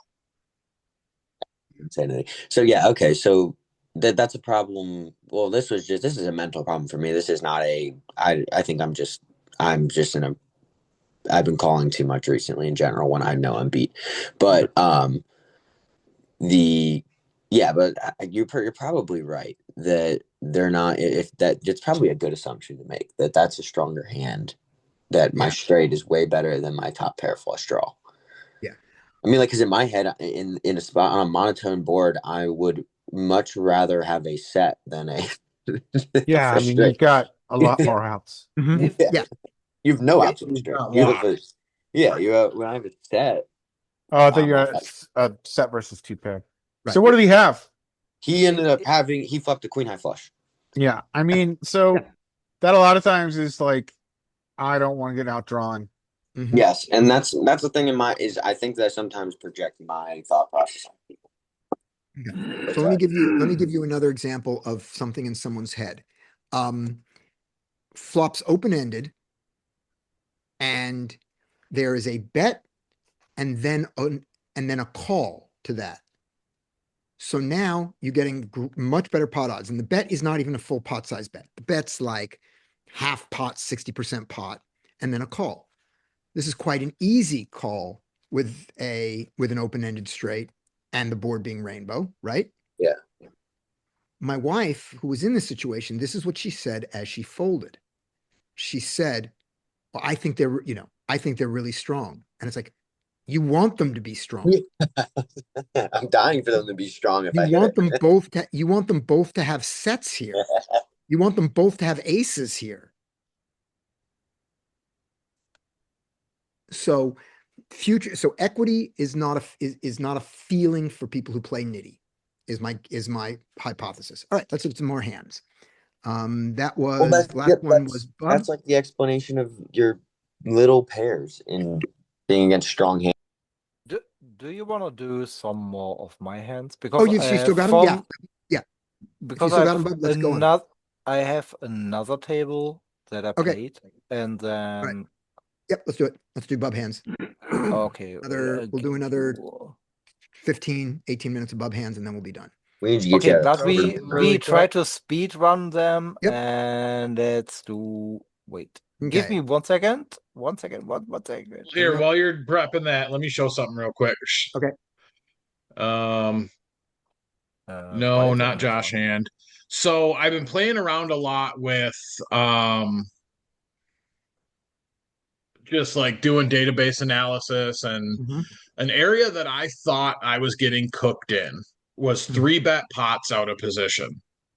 You're doing good. And so I decided to actually look at it. And turns out I'm definitely don't ever want to get to showdown. I think this is a huge leak that I'm Mhm. going to need to look more at. But This is with you as the 3-better, or just all 3-bet pots? 3-bet pots. This is my filter is I am in the blinds, so I would assume in the So you blinds 3-bet. I'm 3-bet. You 3-bet. Yeah, this makes sense. Yeah. You should be winning on the 3-bet pots even out of position, because you should have a really strong range. But the fact that you are getting killed at showdown, does that matter? Redlining like crazy. I mean, you should probably be still like around break even on showdown. Red line like this is sick. Right, but it's in a 3-bet pot. It's a 3-bet pot. The other guys call, we bet the flop, they miss, they fold. That's going to happen all the time. If that is your red line in a 3-bet pot, just keep doing what you do. Yeah. I mean, I did like that I is insanely good. That's like, actually, that's insane. I mean, your big blinds very per 100 is your big blinds per 100 in this situation is 271 big blinds per 100.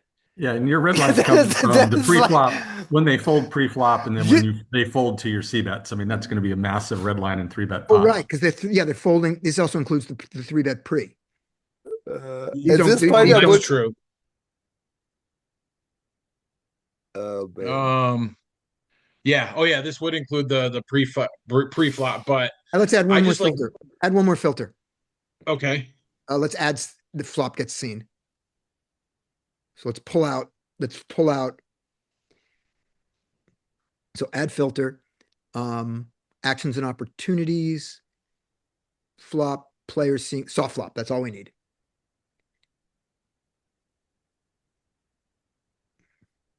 Still 164 bigs. Yep, still good, still good. Still redlining like crazy. Yeah, they're folding a lot there. So is this, I mean, maybe something I should still be taking a look here, right? At what's going on, why I'm getting I killed don't at think you should showdown. be, yeah, I don't think you should be losing when it goes to the showdown so much. Yeah, you want to be I close think to you should be break close. even. Yeah, I think there is something here. Yeah. So maybe, so Nick, let's look at these hands specifically. Let's look at some of these hands specifically. And we could even look at the ones we could really punish you and just look at the ones you lost. Perfect. You know I'm a glutton for punishment. Yeah, that would not be a bad idea. Let's do that and see how much it's getting unlucky and what happens with that. All right, let's do bub hands and we'll do this filter on Friday. Sound good? Yeah. So let's stop. Let me save as a quick filter. We'll just save it Friday study Right. session. And then you want to add one more thing to the filter, which is we're gonna go to the hands that you lost. And I'm pretty sure it will be like bet flop, check, check Yeah, fold hero, turn, yeah, right? Hero lost. Easy thing. Yeah. I don't even have to be. You don't even have to go to the showdown. Oh, are these all showdown? Yes, these are only showdowns. Oh, These are the all- showdown when I- ones you lost because you check Yeah, down. yeah. We don't even. Yeah, that's fine. We'll look at this. This is great. Oh, Yeah, we'll look at this. I'm happy to see the ones you won and you lost since you're losing so many of them. Yeah. Only want to see losing hands. Yeah. What you do, Perfect. Brian? Oh, this is great. You know what? I only want to see This is our losing filter. hands too, because then I can maybe fix the problem. Hey, I bring some hands that I play good, but I need to play. I need to bring. I don't know. I'm gonna bring. I didn't play a ton of hands yesterday. I just kind of card that the whole session. So I bring hands But that Brian back to what I played was good saying, too. I was kind of surprised when I first looked at the filter, because like I thought I was just getting killed in 3-bet pots, and I'm like, holy shit, I am crushing. I am redlining the hell out of 3-bet And pots. I can see why you didn't remember it. It's because all the ones that you just got that just folded pre-flop, you didn't remember because that's like, that's nothing. Yeah, or like And then when they folded on the flop, you don't remember flop. it. You're remembering getting killed on the river. So we'll But look be at that. careful. Yeah. Don't think just the hands you win. You know those you can misplay those and still win. So don't discount learning something from hands that you won a pot. Right. And looking at the losers will also expose the mistakes I'm making in the winners. Yeah. All right. Where So just that, here we go. Did I take over? Mike. You got queen 6 suited in the small blind. What would you like to do? Raisey. Don't All right, let's min raise it. All right, let's go to right. Uh, Okay. So Okay. this is the I mean, strategy. there's limping strategies out there. I don't play them, but Okay. we know that it's a viable strategy in some places. I'm going to argue I it's give you not a some viable help. strategy here because you're paying too much rate. Okay, When so you're paying as if much rate as you are on party poker, you don't want to have a limping strategy. the idea here is if you have a suited hand, you don't fold. So you call it there. You don't fold queen 6 suited to a 4x. No, I'm not raise? folding. No. I have a question. Is this a lot I of don't know tournament- about that. Is But this why a do lot you of say like no? tournament ideas? Yes, it's Yeah, you what I guys do in not- tournament. Yeah. It's very different than tournaments. Why do you think you must Yeah, call all of your suited hands when somebody raises your limp? Yeah, I agree. It's You different don't. in cash game, but I'll show you the range. So, but queen 6 suited is actually No, a good queen 6 hand, suited right? is a call. Queen No, 6 Yeah, I suited don't. is a call. Here's the GTO version of this range. Mm. It does exist. Oh wait, we have a limp calling range in cash game. So Yeah. let's Yeah, go. yeah. Because when there's no rake, the limp strategy is appropriate. But you play on a site with a rake, so it's not appropriate. However, the thing that I'm disagreeing with the other people is you already know a decent limp strategy from tournaments. So if you want to go ahead and play that, go ahead. For the rest of us, we said it's not a great idea and it's not worth learning. You've already learned it. You've got to learn our strategy. So go ahead, play it.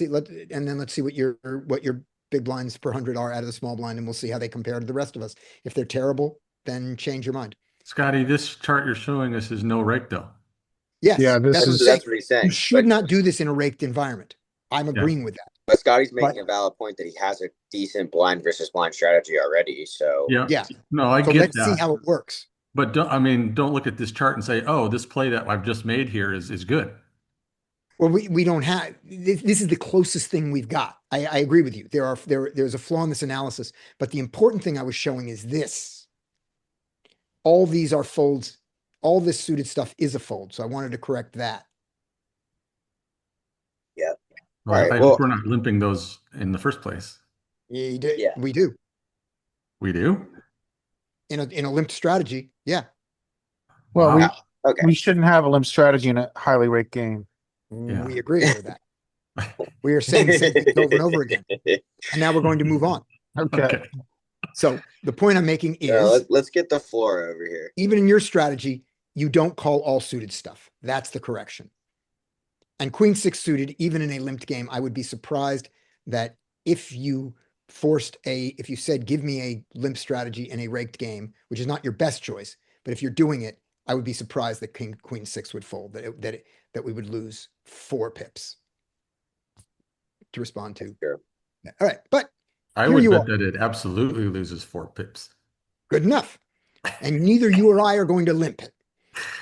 All right. Anyway, okay. So here we go. He raised, we called, Check. we checked the flop, and he And checks we are on back. the turn. Yeah. Let me get caught up here. So we checked the flop. He checks back. Well, let's see here. I really, what does he not have? I really don't think he has a 9. I really don't think he has an 8. I don't think he has, True. I don't think he has overpairs. Mhm. So we are going to really be able to put pressure on him. Let's just start betting. I'm going large here. I'm going minimum 6, maybe pot. I love it. I hope I do it. I think betting 60 is perfect. Right. And then betting. And Yeah. then we are not, this is not a one and done bluff. This is a No. 2 bluff. Yep. We are looking and we may be blasting river because they will probably fold their entire range to a certain size that we can determine here. So they called a B75 type size bet. Even better. No. This is not a great card to put into our cards we want when we want to bluff. Actually, I have a question about that because if in this spot when he checks back the flop, his range is gonna he should probably start betting a lot of hands that have backdoor draws, like backdoor diamonds. Like if we're Right, talking about and- straight up theory wise, Yeah. And I think your key word there is should, but do That's they? what it yes, does. yeah. Right. But I'm saying I mean it just as in I'm trying to do understand the theory part of what that would mean. Like understanding the theory part would say that he probably has a lot more hands that we need to turn into. That he needs to start betting to have backdoor diamonds. That whenever we do get a diamond on the river, it's actually a good card for us to bluff on. Theory, but I don't know. That's just a question. Yeah. If you So- expect him to have now backdoor diamonds, I mean, he gets back, like if he has, say, ace queen of diamonds, right? You would expect maybe a C bet. I mean, this is a flop. He should be C betting, Yeah. probably. He probably almost has a range. range bet here. That's the thing. And when Yeah, he doesn't, it really kind of, it caps the shit out of him. Yeah. So what do we think his range is then in actuality here? So not GTO wise, we say that when he caps when he checks the flop, Pocket pairs and super unpaired capped. big cards. Yeah, Yeah. that's why Pocket pairs and I unpaired think big it's cards. a good question to ask is we kind of know what he doesn't have, right? When he doesn't bet. Now, now that range includes a lot of stuff the hands that he does have is pretty wide, but the hands he doesn't have are we can kind of make some assumptions are Yeah. the 9x over pairs and Even 8x probably even bets a lot 8x, of the yeah. flop. Yeah, I think his pairs are 7s and smaller. A lot of unpaired big cards and some diamonds. So wait, maybe Good what thing about about this card, what for about us when we is- check here then? right? But here's the good thing about us. So go to the river. He calls here. We go to the river. Go to the river. Yes. And let's put ourselves in his shoes. He's got under pairs here, and he's got two big cards, and he's got some diamonds. When he Diamonds and doesn't have straight draw. diamonds, he hates this card because he put us on pairs and slow played nines and bluffs with diamonds, and the diamonds got there, and 10 jack, the 10 jack got there. We got there with all our bluffs. The point is, we are not free. We can't massively bet him off aces here. Not that he has aces, but I mean, we can't do the huge bet here because the diamonds came in, but we don't have to bet so big to win now. So I think we if he continue our bluff. wanted to nail him down on one hand, which is like super nuts, but nothing, would be like Jack 10, obviously with diamonds, or one Jack with diamonds, 10 something. Yeah. Or So that's why we are not a free 10 to of bluff. diamonds completes flush draws and it completes some straight draws. And those are the kind of hands you don't want him to have when you think you're going to blast, right? Because we are kind of eliminating a lot of his bigger. I mean, this card makes hands that he won't fold to now. Right. But it also except makes we him fold bet all his huge, marginal right? hands. All his marginal hands now will fold to a smaller bet. So we don't have to bet 60 to get it. We don't have to jam here to get the fold. So that's what I mean is we can Yeah, what have are we targeting to fold here? all 10 the overcards, Yeah, and 10x. then all the stuff, and all the underpairs, all the overcards and all the underpairs. yeah, I don't think this is a bad card for that. Yep. Good Yeah, point. so I like what you're We saying. continue to Yeah. bluff. We just don't blast now. We just bluff smaller. Bingo. Yeah, that's great. What is Yeah, the and how big- small bluff size here? 18 to 25, 17 to 25. No, no. What is this? no, sevens can call this. I might fucking call you with ace high when you bet like this. Because you've just told me you don't have a flush. Yeah, I mean, even if he You just told me you have a had 10. value here, this is like if you did this, I'd be turning so many hands into a bluff against Yeah. you. Okay. I would think like Uh, almost all my showdown might turn into a bluff now. Being Yeah. like, oh yeah, fuck this guy. He doesn't. I know I might be behind, but I don't think he's ever calling me. Right. You have an 8. You have 10 jack, you have an 8. That's what this size says to me. Now, some people will then fold because they go, I can't beat an 8 or a 10. But some people will say, I can get an 8 or a 10 to fold. okay, that's fair. We don't like this. I fold. I think even if you're like at that point, you're like, I just want overcards to fold. I'm not even gonna try to fold his pairs. At least go bigger than a sign of total weakness. I will mark this hand because I'm not sure. On the river, I could also have full houses and bet like this. If you do have full houses that bet like that, Yeah. it doesn't really matter because they're not balanced in the way they're responding to your strategy. Yeah, And that's true. you don't But have if enough- they raise, then once they raise, they are so committed, they never fold. Right. So when you have a full house, you get all their money in there. Yeah. Maybe you get all their money in there when you blast with a full Bet house. bigger and they just jam. Yeah. Yeah, it might be Yeah. true. Right. But when they have a straight there, when that's what they got, and you bet that size on your full house, yeah, they probably raise you. Yeah, they probably raise you. Okay. So bet that size with full houses, but don't bet it with your bluffs. Yeah, it makes even more sense to not do that with your bluff. Because if they ever are spazzing, like if you're ever doing it to induce, you don't want to induce a spaz when you have a Yeah, bluff. exactly. Because I don't want to fold. Yeah, you want them that's to fold. So you don't want them to Yeah. rebluff you. Yeah. King 10 suited. Anyone raising? This goes from Mike to me. Raise open to 3.5, 4, anything like that. All good. Okay. He calls. On this ace high board, I think this is a perfectly fine check give up. But you bet, that's okay. If he folds, that'd be great. He calls. Yes, he has less aces now, but he never folds an ace, and he's not folding his pocket pairs smaller than the aces often. Time to give up. You've lost this hand for 6. All right. now let's see So what you do. we check. Yeah, we're gonna check and lose. All right. Check. He bets, we lose. Sounds reasonable. Yep. All right. One Up more. next Ace nine is suited. Andy. I'm gonna open.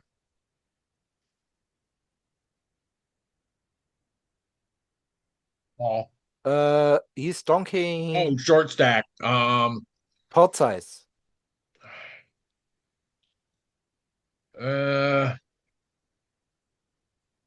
Well, short stack against Nuffle short stack is just a fold here, I believe. Yeah, I would think that he's just. Yeah, we're just gonna fold. Wait. Okay, let's see. We have to. Why are we folding here? I'm not folding here. Yeah, I'm not folding here. Well, I'm I'm trying not to sure think. why. What are we thinking about? What is his? I'm calling and jamming. Those are my You're- two. He Well, can that's have what 7x. He Jam can a have lot more than 8x. call. But the problem is, like, I don't think he's folding 7x or 8x when we jam. That's not a problem. Like, I'm not. I don't expect him to fold to a jam often. Let's say Are we ever ahead of the range that calls a jam? Is then my question. Are we ahead? Very rarely. Rarely Maybe ahead. some queen 10. So, well, Scott, that's my question with why you would want to jam or call. Because if we don't think, I mean, do you think he's going to be folding any pair on this board or anything that donks really? A short So stack. what is my equity? What is my equity against a hand like 7-10 here? You What's my have equity against a hand 6 like plus. what's my hand? What's my equity 7-10 against? is What's actually my equity against pretty queen strong. 8? You have like 36% against a hand like that. Okay. So that's About the queen other 8. point of About why we could queen just 8. call. Queen 8, Queen 8. I've got 6. I've got 10 outs twice, so I'm right around 40. 10 outs. Are you giving for backdoor flush? Did you give me extra 2? I'm sorry. I'm sorry. No, I'm giving the ace, the 9. I mean, my ace, the ace my and the 9, 10. that's 6 plus my 4 10s. So No, that's not against. Oh yeah, right. I'm queen 8. I Yeah, did queen 8. yeah, Queen 8, that's true. I've got 10 outs plus 1 for backdoors. Okay, so then you have 40, 11. around 40%. Right. So how often does he have to fold for that to be profitable? That you're right. That's true. If you have that many outs, if you're up against that hand, then yeah, you jamming is actually good. That's why I'm considering it. Yeah, it's just the problem is like when in short stack, I would say I'm giving myself like 0 fold equity. Okay. Not an actual. I mean, but yeah, I guess the amount of equity you have in your hand, you just don't need fold equity. So fuck it. So that's why I was saying. And by the way, I Brian, didn't say I was You're going right. to raise. I said I'm considering calling and raising. I wasn't folding this. Yeah, but raise Okay. does sound right now that I think about it. Like after you said put it like that, I think we have 0% fold equity, but we have 40% equity in our hand against a lot of his range. So And Brian, that is a good reason to call, right? Because if we Yeah, you think can call. we have 0 fold equity, but we actually have equity, we can just call, right? That is you could, yeah. so. You If could just, if I jam here and we have 0 fold equity, I mean, we know we are beat at this that's point true. when he calls. 6-9. So 6-9. I actually like my call in position here. Okay. Now let's see what he I does. mean, you don't have. Yeah, I guess you could. You can I just expect call. to see a lot of jams on that. Oh my gosh, just hit it. There you go. Let's see. Does I he jam it? mean, a good card. What now? Well, that's another good thing about jamming is that you never fold when you hit it. Okay, but what are we doing now? Is that It's Andy's turn. It's Andy's turn. Let's just put it in. Put it in slow though. Yes. Thank you. put it in slow? Put it in slow. don't you? What do you mean? Like bet 2E. 2E. 8 or less or 3. What is 2E? We're gonna bet like 8.5, 8.5. No, that's not 2E. What is That's 2E? Oh no, 2E is It's 2E would be what, like 3 and Is a then third. 5-ish, 5 or 6. It's like 5 because you put in a third, you put in 5, you eat, and the pot goes up to 25, and he's got 12 left. So it's slightly more than 5. I have a question here. 6. Okay, so the pot is 16. Yep. He has 17 left. Mhm. let's say I would bet like 4 big blinds. Does this look like milking him?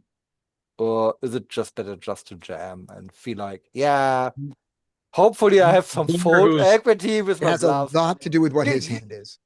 Yeah, obviously, but I'm just saying is the size does the sizing matter for him? Is it like if I bet like 4 big blinds, would you think like, oh, he might have a straight, and if he Hmm. jams, he might have a just a draw. If you bet 4 big blinds, he absolutely might think you've got a good hand, but it's probably not a straight. That could easily be his thought process when you've got 4 big blinds because there's Okay, a guy out there. We don't know and how he if I folds. bet like 8, I mean, but I don't The know. bigger you bet, the more it feels like a straight or nothing. That's how polarization works, and that's how I think some people feel. Or let's put it that way. I think that's the easiest way. What is the bluffiest bet size you could use here? What would Jam. look like a pure bluff every time? I mean, Jam. not every time, but you know what I mean. It's just a jam. I mean, I wouldn't go that deep into anything. Hmm. I would say you have 17 big blinds, pot is 16. How do I get you to put the rest of your money in when you donked into me? Donking ranges are generally kind of weak, but you're so shallow that we don't think we're going to get you to fold. So let's just make it as easy as possible for you to call. And if you go, you don't even have to go 2E. You could bet 4 here, and he's got like pot's 24, and he's got 13 behind. He's probably not folding anything. Right. Now, Brian, with that in mind, so let's ignore the fact that we let him get there or anything. Which do you think people call more? Do they call one time for this, do they call the 2 small bets going, fuck it? Or do they call one time? And the second time you bet, when you make the second bet, they go, okay, now I believe you. They call 2 small bets more There you go then. because that's Hmm. the whole Let's bet- reason why I will take, like, yeah, they always Let's call bet that one. All right. Let's bet 6. Okay, interesting. The I would only thing that'll- jam. I think I jam here every time.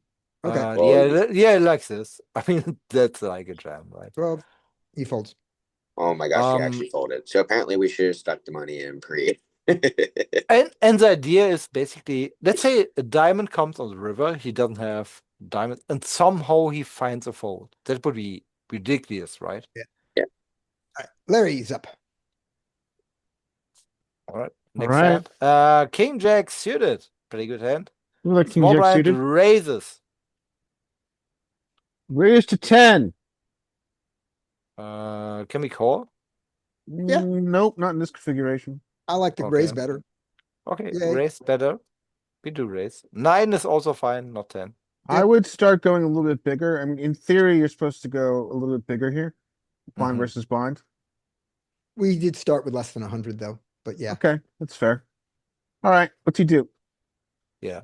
I still didn't find the rebate button, but Mhm. next session I will have it, so Yep, I will be good. always on 100. Excellent. Okay, he checked to me. All right, I think let me see. Our SPR is like 3 and change. I would go for about a B25 here. Sounds good. Calling any. Okay. Yeah. And you won. All right. Josh. He's not here. Josh is gone. Bub gets skipped. Brian. Yeah, okay. All right. King 7. In this game you can open this from low jack. But you're saying it's normally not an open, right? It's in my game, it's I'm not opening this hand from low jack. It's just this is different. You're still opening to a smaller size. So he checks. Well, I'm gonna do my theory brain and then I'm going to do my actual play. He's probably a fish. He's playing 10 and 0. I'm just gonna range bet like half pot here. And I'm gonna check a lot of turns. That bot is super scary. I wonder what I do. I would bet like pot, I think. No, I did bet super small. That doesn't make any sense to me. It Okay, does. but I did It's it. fine. It does. This board is this board has locked up equity. Yeah, you No, can go smaller. And locked up equity you think, can easily have.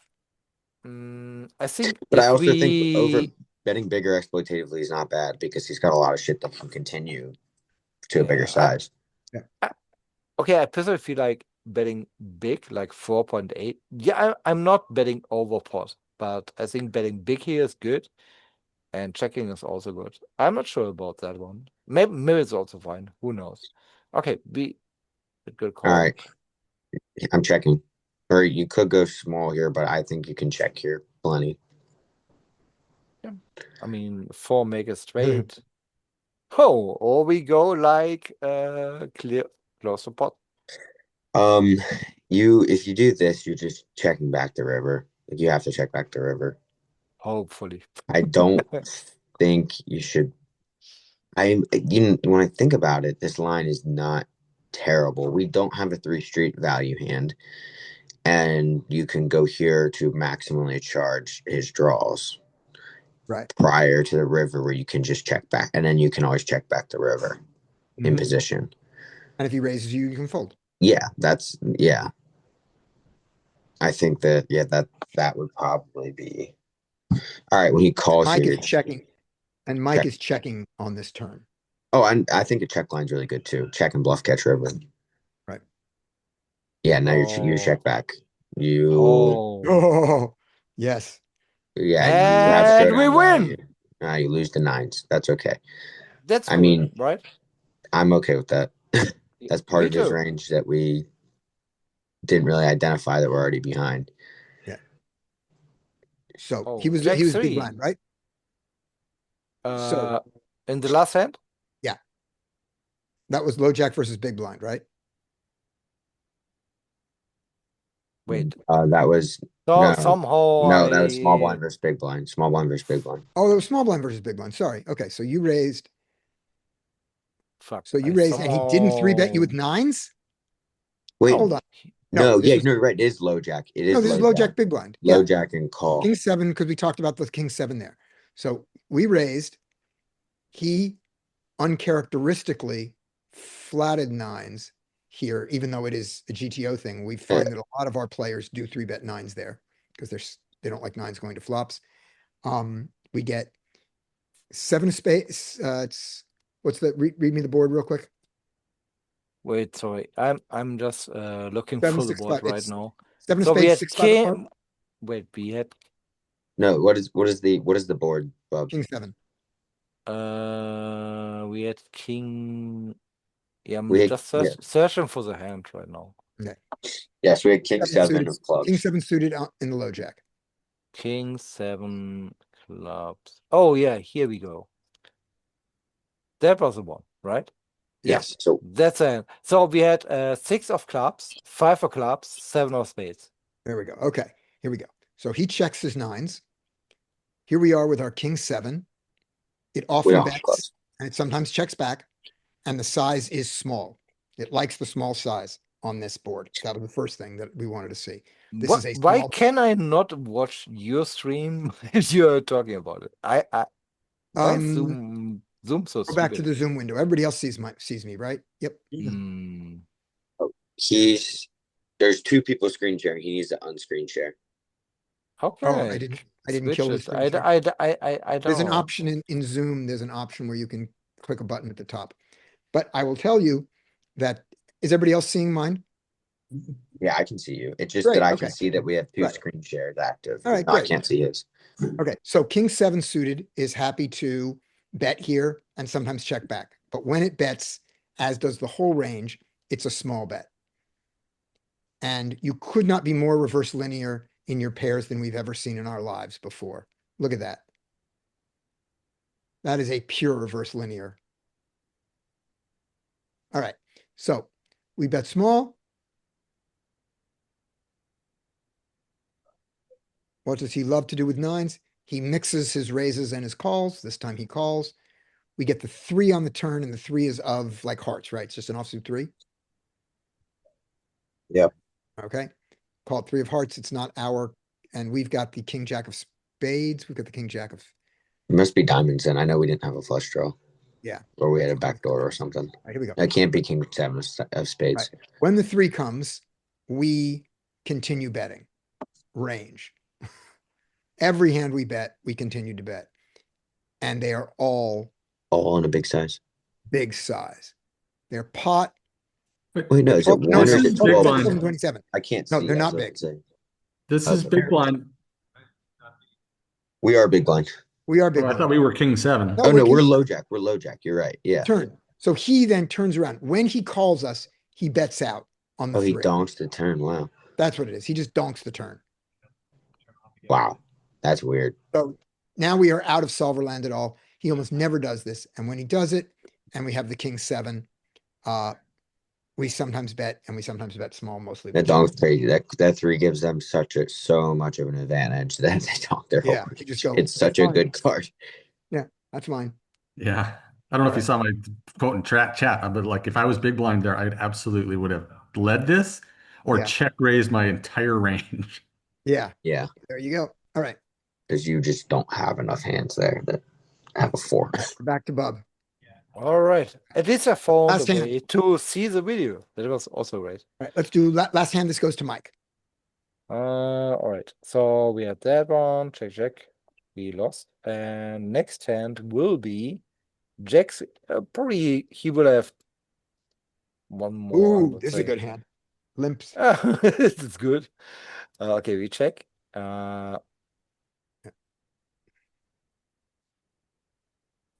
Anyone doing anything here? Who is this? Nope, you fold. Let's do another hand. You fold. Yeah. I mean, okay, let's see. Just to make sure. I'm pretty sure I'm falling. Yeah. Yeah. Anybody else seen a split screen? Yeah, I'm seeing the split screen too. What does that mean? But we see it. You don't care, Bub. We're seeing your name and the split screen. I don't I don't know why, and I don't care. Probably I do something wrong. Okay, I isolated this guy.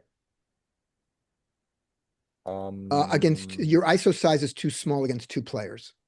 That's correct. Actually, Yeah, I mean because here you it should be two- like 5 or 6 big blinds. Yeah. Theory goes 3, 4, 5.5. But 4 is definitely too small here. You're getting called. I agree. It's Right. too small. I don't even know if I noticed him. To be fair. Yeah, that's what we expected. All right. 12-9. But it's Mike's hand, not mine. Oh, yeah, I agree with Scotty. Make it bigger pre-flop. And now that you've got donked into pot size multi-way, I am folding without a spade.